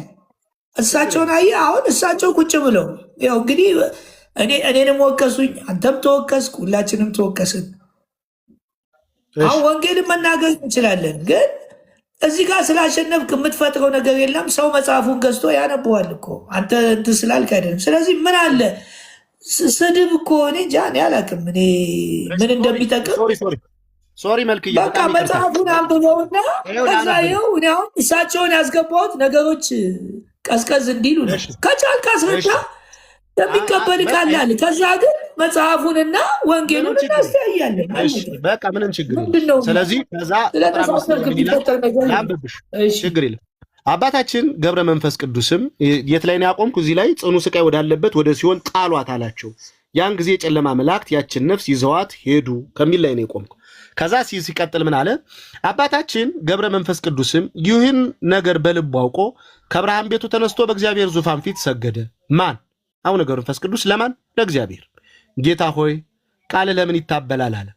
ለምን? ለአቡነ ገብረ መንፈስ ቅዱስ የገባለት ኪዳን ስላለ፣ ለአብርሃም የገባውን ኪዳን አይነት ለሰዎች ስለሚገባ ማለት ነው። ሰማይና ምድር በቃል ኪዳን ጸንተው ይኖራሉ። አቤቱ ጌታ ሆይ የሰጠኝን ቃል ኪዳን አትርሳ አለው።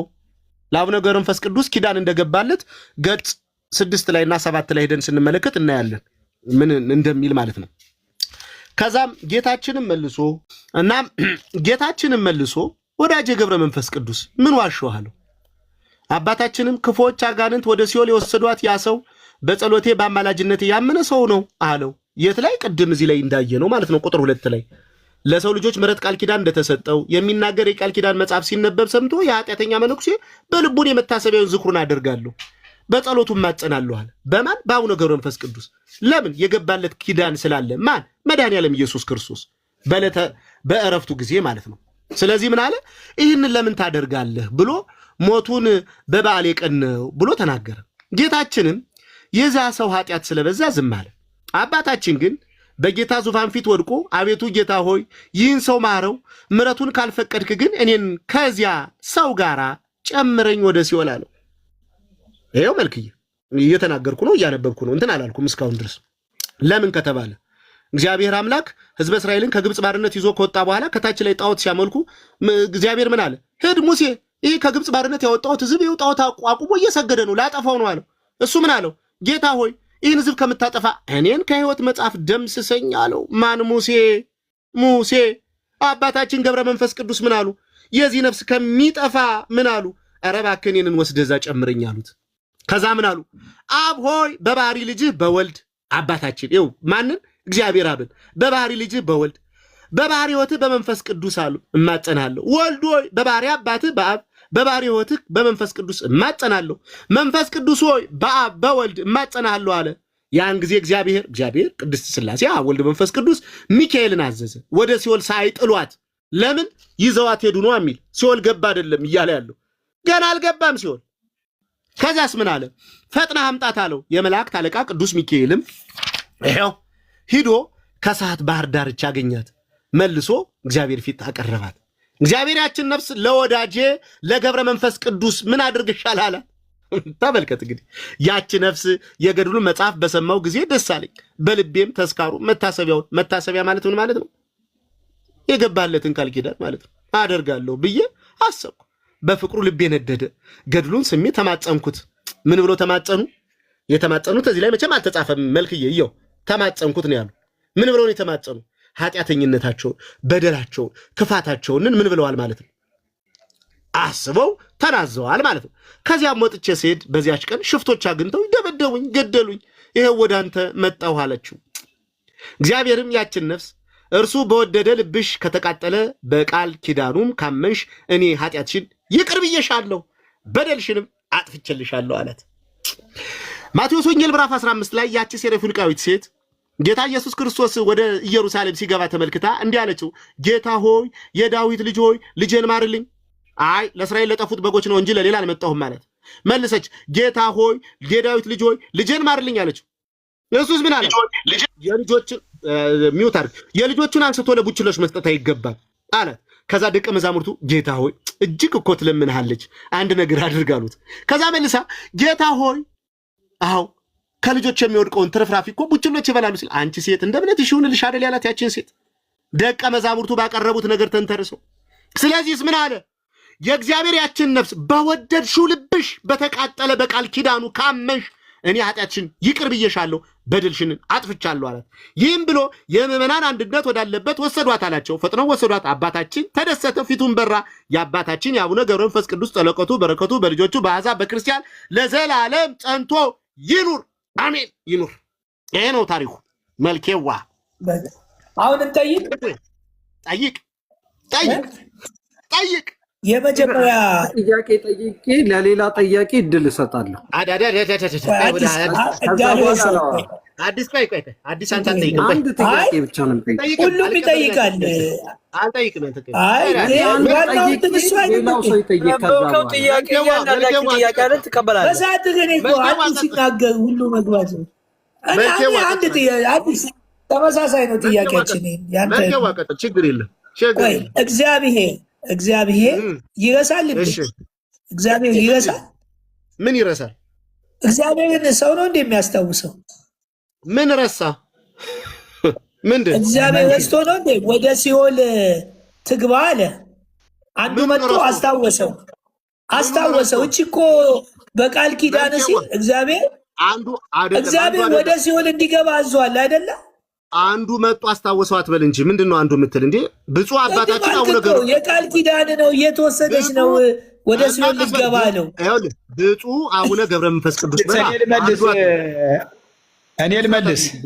ስነ ስርዓት ቆይ እንጂ ኧረ ቆይ ስነ ስርዓት በጌታ ተው እንጂ ጎበዝ መሆናችሁ ነው ወንድሞቻችን። ተው ኤክሰስ እኔ እኮ ጥያቄን አዳምጠኝና ወደ ሲኦል እንድትገባ እግዚአብሔር አዟል አላዘዘም? ማን ያስታወሰው እኮ ቆይ እሺ ልመጣ መጀመሪያ ወደ ሲኦል እንድትገባ እግዚአብሔር አዟል አላዘዘም? አዟል። አዎ ለምን አዘዘ?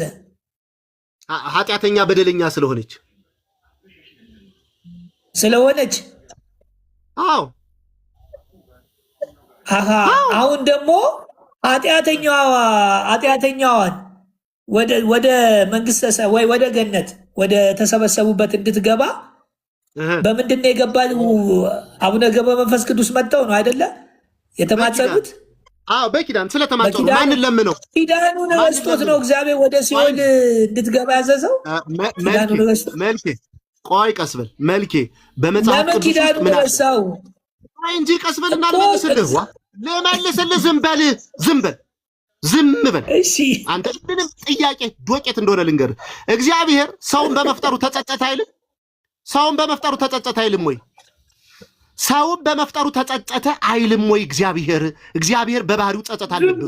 ዝም በል እኮ አልከኝ እኮ እግዚአብሔር ወደ ሲኦል ትገባ እኮ ረስቶት ነው። አየህ ቆይ ስማኝ፣ ጸጸት አለበት ወይ እግዚአብሔር በባህሪው? ታዲያ ለምን ወደ ሲኦል እንድትገባ አዘዘ? ቆይ ስማኝ እንጂ ጸጸት አለ መልኬ። ቆይ እንጂ ጸጸት አለበት እግዚአብሔር በባህሪው? ቆይ እንጂ መልኬ ዋተው እንጂ ወንጌል ሰው ይሄ መጽሐፍ እኮ እግዚአብሔር እንደረሳው እኮ ነው ኃጢአቷን። አሁን እሺ ወደዛ ናና ወደዛ ይሄው መልኬ አልሰድም። መልኬዋ አንተንማ ብሰድብህ ምን ብልህ ትሰማኛለህ አንተ። ይሄው መልኬ መጽሐፍ ቅዱስ ምን እንደሚል ላሳየህ። ቆይ እንጂ እግዚአብሔር እንዴት እንደተጸጸተ ላሳየህ። ዘፍጥረት እግዚአብሔር አምላክ ሰውን በመፍጠሩ ተጸጸተ የሚለውን ላሳየህ እና እንግዲህ ሙሴ ከዚህ ጋር ምን አገናኝቶት ነው? ጠይቅ ሌላ የምትመልሰው ሌላ። ኧረ በጌታ ረስ ማዘም ብለህ አንተ አትግባ ስትባል ያልከኝ አይደለ መልኬዋ አረስቶ ታደለ ያልከኝ። አሁን ይሄ እግዚአብሔር ሰውን በመፍጠሩ ማለት ኃጢአት ከመብዛቱ የተነሳ ተጸጸተ ነው አይደል? አዎ የተጸጸተ ደግሞ ሰው ተጸጽቶ ነው መልኬ። ቆይ እስኪ መጸጸት ማለት ይኸውልህ፣ ለምሳሌ እኔ እናንተ አንድ ነገር እንስብ፣ የሆነ ነገር ለማድረግ አስበን ያ ነገር ካደረግነው በኋላ የጠበቅነው ነገር ላይሆን ሲችል እንጸጸታለን። እኛ ያሰብነው እኮ እንዲህ ነበረ ግን። ስለዚህ ሰውየው ወደ ሲኦል መግባቱና ምን አለ ሲጨርስ ግን ዝም ብትል መቼም ቢሆን መልኬ ይህን ገድል ልትነቅፎ አትችልም። በቃ ስማኝ። ከዛ በኋላስ እግዚአብሔር አምላክ ግን ሰውን ፈጠረና ተጸጸተ አለ። የት? ዘፍጥረት ምዕራፍ 6 ላይ። ለምን? በቃ ክፉ ኃጢአት ስለሰሩ። ለምንድን ሰውን ሲፈጥር ኃጢአት እንደማይሰራ እግዚአብሔር አያውቅም ነበር ማለት ነው እያልከኝ እኮ ነው አሁን። እንዴ መልኬ ለምንድን ነው ግን እንደዚህ ነው? አሁንም እግዚአብሔር ተጸጽቶ ነው ወደ መንግስተ ሰማያት ከሲኦል እንዳይገባ ያደረገው በኪዳን እና ማለት ተጸጸተ አይደለም እያልኩ ያለሁት መልኬ። መቼም ቢሆን የተጸጸተው እኮ ሰውየው ነው አይደል? አዎ ስማኝ፣ ይኸውልህ ቆይ ልንገርህ እንጂ እግዚአብሔር አይደለም። ስማኝ ቆይ እሺና ስማኝ። እኔን መልኬ እኮ አሁን እኮ ይኸውልህ ያነበብከውን እኮ ነው እየጠየቅኩት። ሰውየው ተጸጸተና መቼም ቢሆን በአንተ ሲስተም አይደለም መጽሐፉ የሚለውን ቆይ ልንገርህ አይደለም። እኔ እውነት እየጠየቅኩ ነው። ማርያም መልኬሽ እስቲ አንዴ አዳምጠኝና ሰምቻለሁ። አልጠየቅኩም። አንድ ሰው በሰማይ ቤት አንድ ሰው በሰማይ ቤት ሲጸጸት ወይንም ቃል ኪዳን የተገባለት ካለ በስህተት መግባት ስለሌለበት ወደ ገነት ይመልሱታል እያልከን እኮ ነው አይደለ? በሰማይ ቤት አይደለም። ይሄው ይሄ ሰውዬ ሳይሞት ነው የተጸጸተው። አልሞተም እንዴ?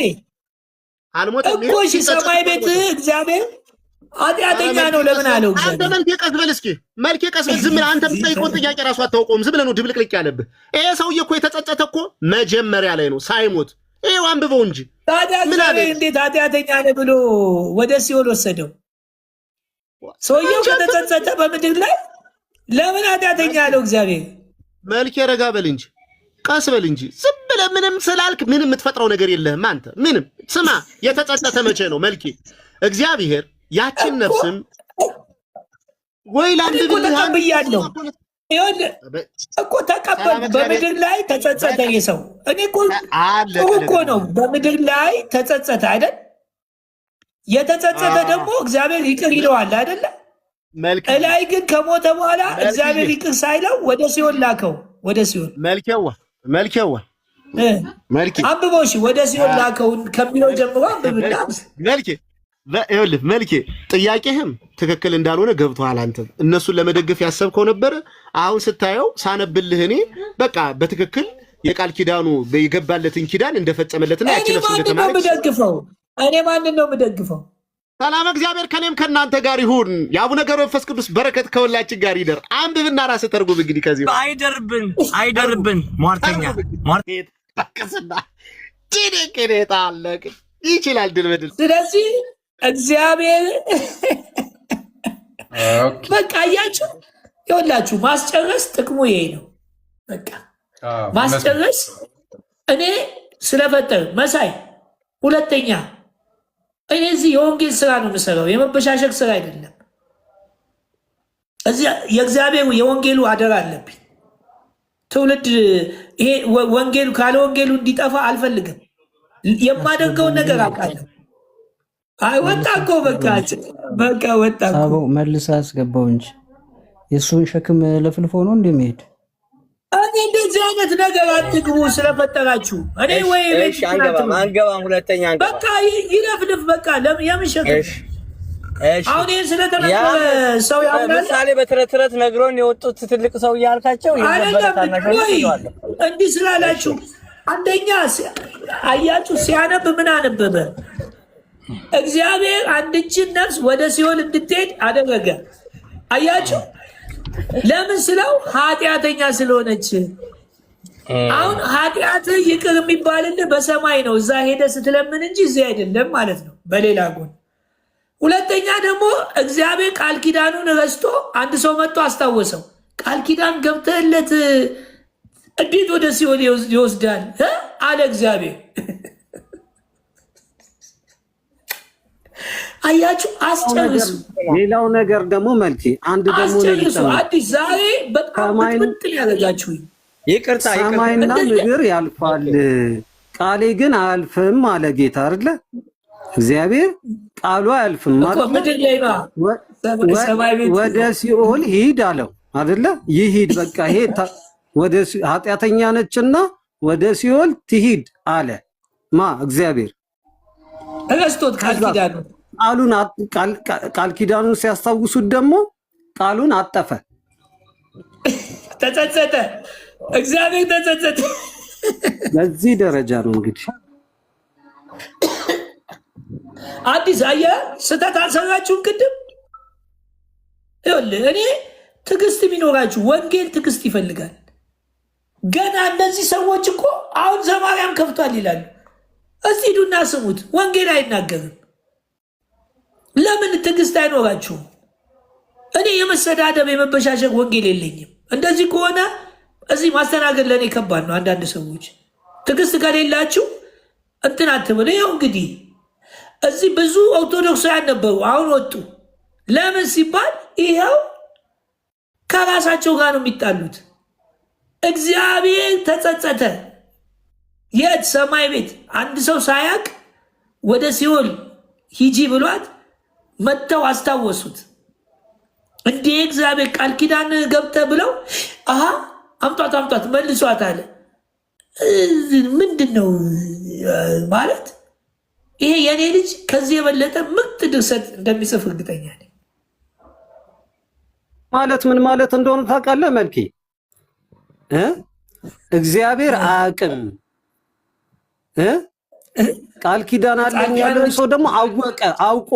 አውቆ ከብርሃን ቤቱ ወጣ አለን አይደለ? አውቆ እሱ አዋቂ ነው አይደለ? እግዚአብሔርስ አላዋቂ ነው።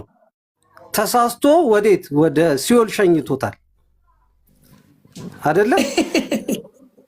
ያኛው አውቆ ያኛው አወቀ፣ እግዚአብሔርስ አላወቀም። አየህ ግን በውናጌ ድጋሚ መጽሐፉ አለ አለኝ። መጽሐፉ ግን በቃ ግለት ከዚህ በኋላ አየህ ግን በውናጌ ጎበዝ ነው፣ ልምድ ስላለው አዲስ ታግሶ ይሰማል። አዲስ ግን ዛሬ አዲስ ሌሎቻችሁ አታስቸግሩ። መሳይ ደግሞ እንትን አትበል። መሳይ እዚህ ቤት ተረጋጉ። እኔ ቤት ስትመጡ የወንጌል ቤት ይኸው ጥርግ ብለው ወጡ።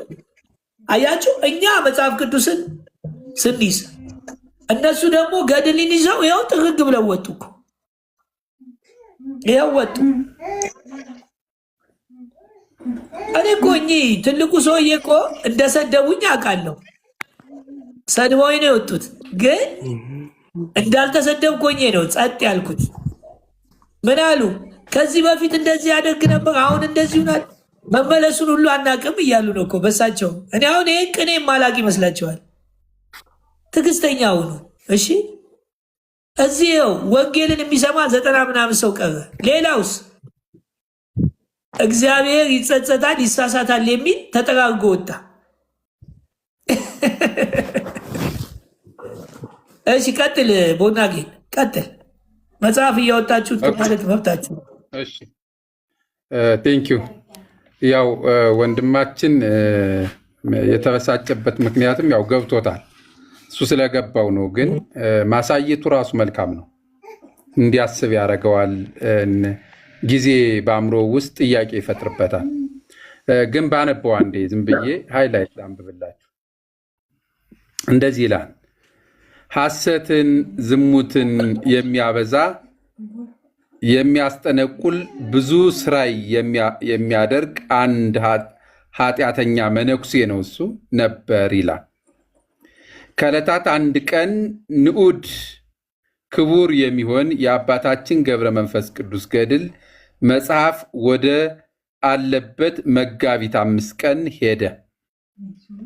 ከዚያም ለሰው ልጆች የምህረት ቃል ኪዳን እንደተሰጠው የሚናገር የቃል ኪዳኑ መጽሐፍ ሲነበብ ሰምቶ ያን ኃጢአተኛ መነኩሴ በልቡ እኔ መታሰቢያውን ዝክሩን አደርጋለሁ፣ በጸሎቱም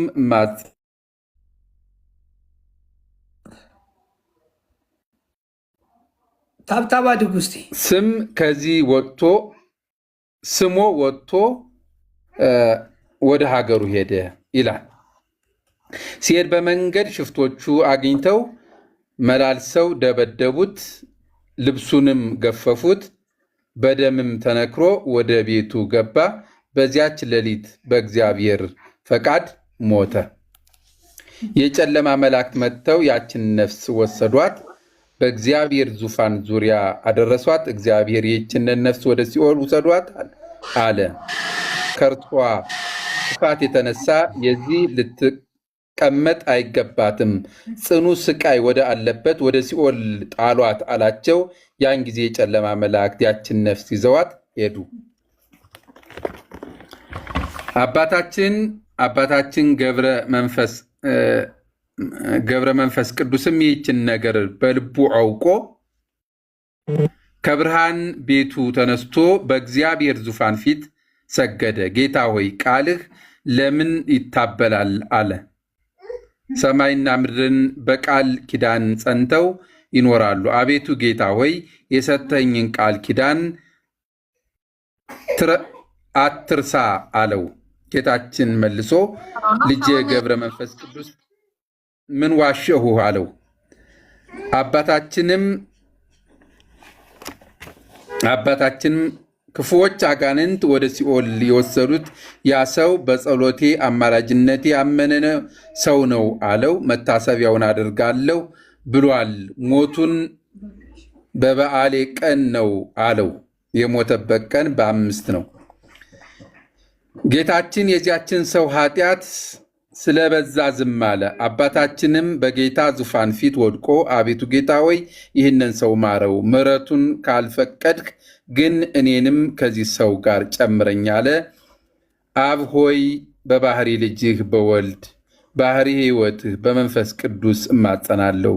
ወልድ ሆይ በባህሪ አባትህ በአብ በባህሪ ሕይወትህ በመንፈስ ቅዱስ እማጸናለሁ። መንፈስ ቅዱስ ሆይ በአብ በወልድ እማጸናለሁ አለ። ያን ጊዜ እግዚአብሔር ቅዱስ ሚካኤል አዘዘው፣ ወደ ሲኦል ሳይጥሏት ፈጥነው አምጧት አለው። የመላእክት አለቃ ቅዱስ ሚካኤል ሄዶ ከእሳት ባህር ዳርቻ አገኛት፣ መልሶ እግዚአብሔር ፊት አቆማት። እግዚአብሔር የሚያችን ነፍስ ለወዳጅ ለገብረ መንፈስ ቅዱስ ምን አደረግሽ አላት።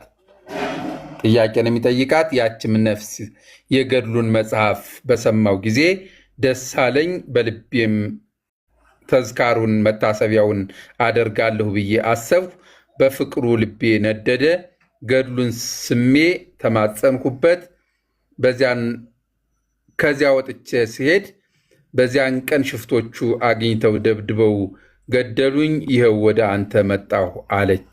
እግዚአብሔር ያችን ነፍስ እርሱን በመውደድሽ ልብሽ ከተቃጠለ በቃል ኪዳኑ ካመንሽ እኔም ኃጢአትሽን ይቅር ብያለሁ፣ በደልሽንም አጥፍቼልሻለሁ አላት ይላል። እንደዚህ ነው ገድሉ የሚያወራው። እኔም ጥያቄ ነበረኝ። እግረ መንገድ ከተሰጠኝ አንድ ጥያቄ አብሬ ማለት ቂርቆስ ነው ወይንም ይወድስ እዛው እንዳለ ቂርቆስ ደህና መሻችሁ። እንዴት ናችሁ? ደህና ናችሁ? ይወድስዋ ኦርቶዶክስ ተዋሕዶ ነው? አዎ ነኝ። መልኬ ሰው ወደ ከሰማይ ቤት እግዚአብሔር ወደ ሲኦል ይግባ ያለውን አንድ ሰው ብድግ ብሎ አይግባ ማለት መብትና እንትን አለ እንደዛ? እግዚአብሔር መሐሪ አምላክ ነው። የጥፋት አምላክ አይደለም። የፍርድ አምላክ አይደለም። በጣም ጥሩ። እግዚአብሔር ሰማይና ምድር መሰረት እግዚአብሔር ቃል በገባው መሰረት አንዴ ሰማይና ምድር ያልፋል ቃሌ ግን አያልፍም ይላል አይደል?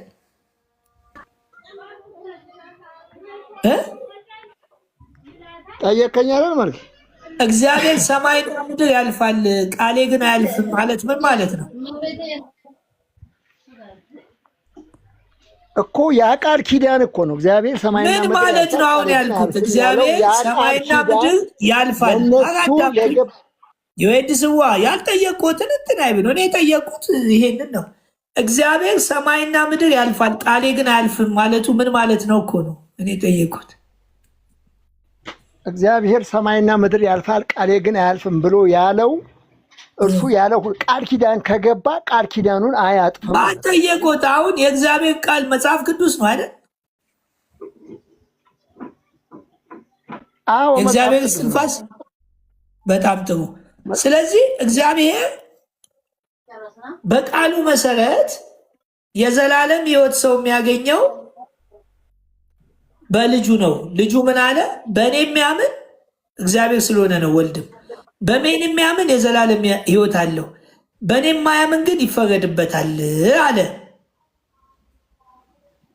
አንድ ሰው ፍርዱንም ድነቱንም የሚያገኘው የት ነው? አሁንም እኮ ያልተረዳችሁት ነገር ይሄም እኮ እግዚአብሔር እኮ አሁን የጠየቁት ምላሽ ቢሰጡ ያስረዱናል። ገብረ መንፈስ ቅዱስ እግዚአብሔር ነው፣ መሐሪው እግዚአብሔር ነው። ከእግዚአብሔር ውጭ ማንም መሐሪ የለም። ይወድስዋ እሺ፣ በቃ በውናጌን ጨርስ። እናንተ ወደ እሳቸው እመጣለሁ። አንተ ጨርስ። በቃ አንተን ያቋረጥኩ እንትን እንድትል ነበር። ጨርሰው። እሺ፣ የወድስዋ ጋር ልምጣሽ። በውናጌን አልተመቸውም። እሺ፣ እግዚአብሔርን ሰው ያስታውሰዋል። እግዚአብሔርን ሰው ያስታውሰው። እግዚአብሔርን ሰው ያስታውሰው። ሁሉን አዋቂ ነው፣ መሐሪ ነው። እግዚአብሔር ግን ኪዳነ እግዚአብሔር ከወዳጆቼ ጋር ቃል ኪዳኔን አደረጉ አለ። ለምን ቃል ኪዳን አደረገ? ስለሚረሳ ነው? ስለማያውቅ ነው? ሁሉን ለምን ቃል ኪዳን አደረገ? እግዚአብሔር ከቅዱሳኑ ጋር ከወዳጆቼ ጋር ቃል ኪዳኔን አደረጉ አለ። ቃል ኪዳን ያደረገው ለምንድን ነው? እግዚአብሔር ስለማያውቅ ነው? ለእነሱ ለምን ቃል ኪዳን የሚመልሱት? ይህንንስ ለምን አታዩትም? እግዚአብሔር ይረሳል ስለወጣ አይረሳም ነው መልሱ አይደለም ማለት ያለባት። ይህንን ሁሉ ምን አስወራት? ምንድነው ጥቅሙ? አሁን እግዚአብሔር ስለሚረሳ ነው ወይ ከወዳጆቼ ጋር ቃል ኪዳኔን አደረግሁ አለ። ቃል ኪዳን ማለት ምን ማለት ነው? ሰው የሚድነው በቃል ኪዳን ነው ወይስ ክርስቶስን በማመን ነው?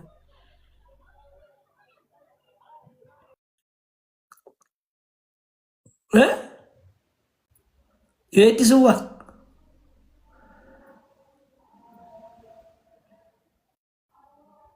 ይወድስዋ እኔ እኮ ለምን ትገባላችሁ? ከገባችሁ በኋላ ለምን ትፈረጥጣላችሁ? መልክዬ እንዳንረባበሽ ነው። ይህንኑ አብረ ጠይቅልን። ቅድም እንዳልከው ከይቅርታ ጋር እንዳንረባበሽ። ምክንያቱም ክርስቶስ ያድነናል ካልን ለመዳን እሱ ከተሰጠን በሌላም ሰው ይታገዛል ወይ ድነት? እንደዛ ከሆነ ክርስቶስ መሞት ምን ያደርጋል? ሌላ ሰው አስታውሶት ብሎ መሰላቸው። አንዳንድ ጊዜ እሾክን በሾክ ጥሩ ነው አይደለም? እናንተ ስታወሩ ስጠይቁ ደስ ላይላቸው ይችላል። ለዛ እኮ ነው በመሀል እንትን ያልኩት። ልጁም ወጣ። መምህር የባቤ ነው። መምህር እጠይቃለሁ። የአቢ መምህር የአቢ በውናጌን የለም እንዴ? በዛው ጠፋ። መምህር የአቢ ገብተዋል እኮ ሙጡ። እሺ ቅድም አንተም አዲሴም ሲጠይቅ የነበረው ከመጽሐፉ ጋር ቦርናጌን አንድ ጥሩ ነገር ያረከው አለ ነገር እንዲወጣም ያረከውና ትልቁ ግቡ ምንድን ነው? ስለ አንድ ሰው ድነት ሰው እንጂ እግዚአብሔር እንደማያውቅ ራይት እና ኤክስ በሰው በኩል ነው የሚሰጠው ማለት ነው። ያንን ነው አፕሩቭ የሚያደርገው ማለት ነው እግዚአብሔር።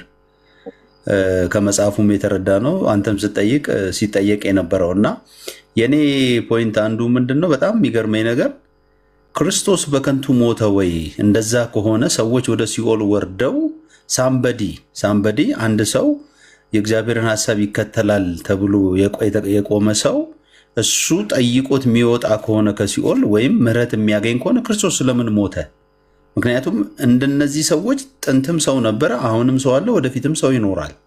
ክርስቶስ መሞት ምን አስፈለገው ነው መጽሐፍ እያለን ያለው። አንተም ቅድም እንዳልከው መዳን በሌላ የለም ብሎ ከዘጋ መዳን በሌላ አለ የሚለን መጽሐፍ ቅዱስ መጽሐፍ ልንለው እንችላለን ወይ ነው?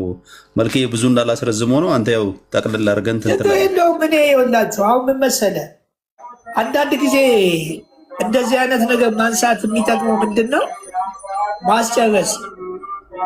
ያው ምን መሰላችሁ፣ ቤተ ክርስቲያኗ ሁለት ነገር ይዛ የተሸከመችው። አንደኛው በክርስቶስ መዳን የሚናገሩና ያንን አምኑ ያሉ ሰዎች አሉ። እነዛ ሰዎች ጥቂት ናቸው። ሁለተኛው ደግሞ ይኸውላችሁ፣ እኔ አንድ ነገር ባሳያችሁ 25 መዳኛ መንገዶች አሉ። 25 እንግዲህ ከ25ቱ እንደምንም ብለህ 2-3ቱን ካገኘት 20። ያው ምን መሰላችሁ፣ ቤተ ክርስቲያኗ ሁለት ነገር ይዛ የተሸከመችው። አንደኛው በክርስቶስ መዳን የሚናገሩና ያንን አምኑ ያሉ ሰዎች አሉ። እነዛ ሰዎች ጥቂት ናቸው። ሁለተኛው ደግሞ ይኸውላችሁ፣ እኔ አንድ ነገር ባሳያችሁ 25 መዳኛ መንገዶች አሉ። 25 እንግዲህ ከ25ቱ እንደምንም ብለህ 2-3ቱን ካገኘት 25 መዳኛ 25። ሌላ ቀን አሳያችኋለሁ። ቤተ ክርስቲያኗ 25 መዳኛ የለኝም ትላለች። እውነተኞቹ ወይንም በክርስቶስ ደም የተዋጀችው ቤተ ክርስቲያን በደሙ የዋጃት አንድ መዳኛ ነው ብላ ትሰብካለች፣ ታስተምራለች፣ ባህል አዘጋጅታለች ምናምን። ሌሎቹ ደግሞ 25 አለ፣ ለዛውም የምናውቃቸው። ስለዚህ እቺ ቤተ ክርስቲያን ውስጥ ወንጌልም አለ፣ ወንጌልም ያልሆነ አለ። ስለዚህ እኛ ወንጌሉን ከፍ እንዲል ስናደርገው ወንጌል ያልሆነው እንደ ጳውሎስ ዘመን የተረገመ ማለት ገድል፣ ተአምር በየትኛውም ሃይማኖት በየትኛውም ዓለምን ለታሪክ ተቀምጦ ይጠቅመሃል። ከዛ ውጭ በክርስቶስ ነገር ላይ ግን የሚገባ ነገር ካለ አንታገስም፣ ያንን እናጋልጣለን። ስለዚህ ሁለት መዳኛ አለ በከፊል 25 መዳኞች አሉ በብዛት። ይሄንን ለማሳየት እነዚህ ሰዎች ነበረ ሲጠበቁ የነበሩት። አወቅን ተማርን ምናምን የሚሉ እነዚህ መጥተው የኦርቶዶክስ ጀግኖች ወንድሞች ምናምን ጭራሽ ከዚህ እንደዚህ አይነት መጽሐፍ ካለበት ስፍራ ይወጣሉ። ከሚወጡ ጠይቀው ምን ብለው ካልሆነ አይሆንም ብለው እንትን ለምን አይሉ? እኛ ደግሞ አንተ መጽሐፉ ሞልቷል። እኔ እኮ መጀመር ስለማልፈልግ እንጂ እነዚህ ነገሮች ላይ ቢጀመር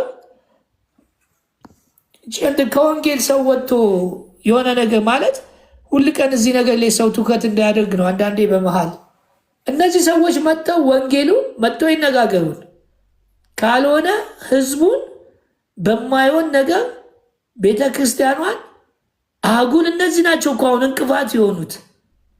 ሰውን ይስባሉ፣ ቤት ይከፍታሉ፣ ይሰበድ በቴሌግራም በምናምን ይሉና ህዝብ እንዳይሰማ ትሰማታለህ። በግድ መንፈስ ቅዱስ ያሰማሃል።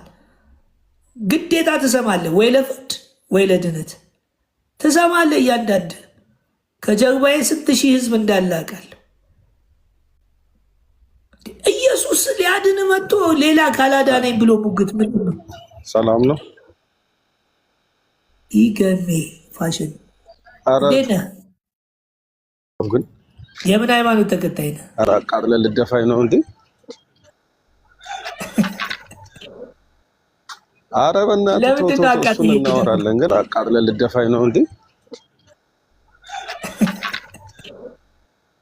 ኧረ በእናትህ እሱን እናወራለን። ግን አንተ በቃ ለምን አታርፍም? በቃ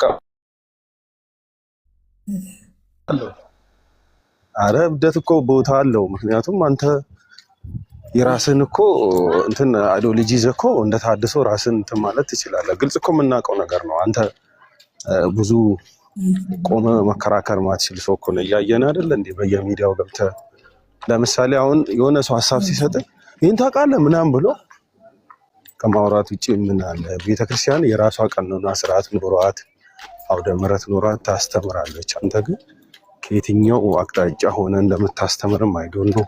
ኦርቶዶክስ ነኝ ትላለህ፣ ግን የትኛው ኦርቶዶክስ እንደሆን ካናቅም ያው ተሙ እንዳለ ምናልባት አዲሱ ፍቅሪዝም የሚባለው እምነት እንደሆንክም አናቅም። እራሽ ተመስገን ነው ለእናንተ ስለኔ የሚነጋቸው ይኸውላችሁ። ይሄ እኮ ነው ችግሩ።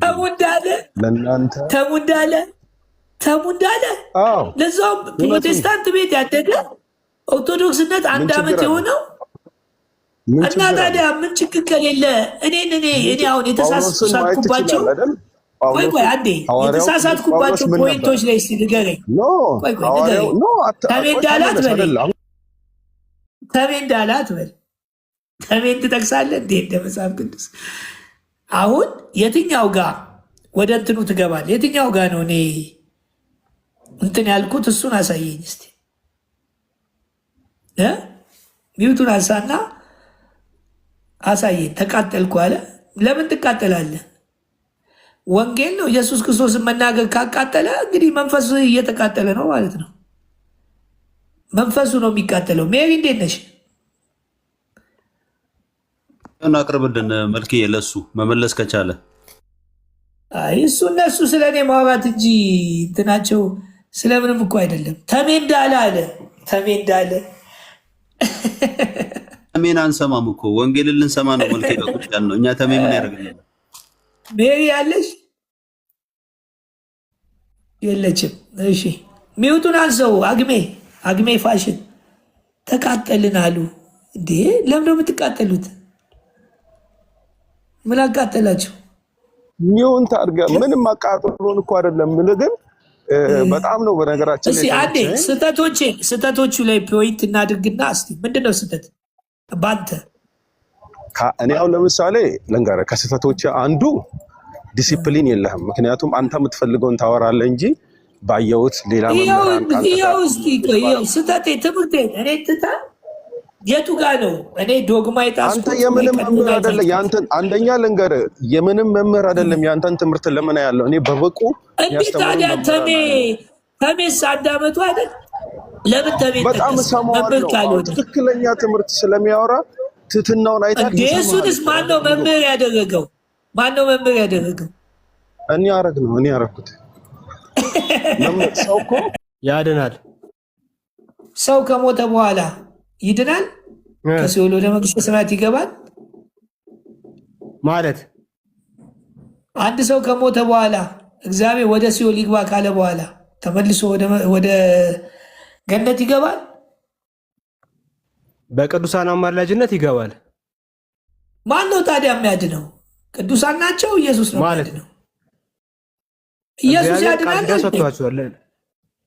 ለማን የሰጣቸው ቃል ኪዳን? የቱ ጋር?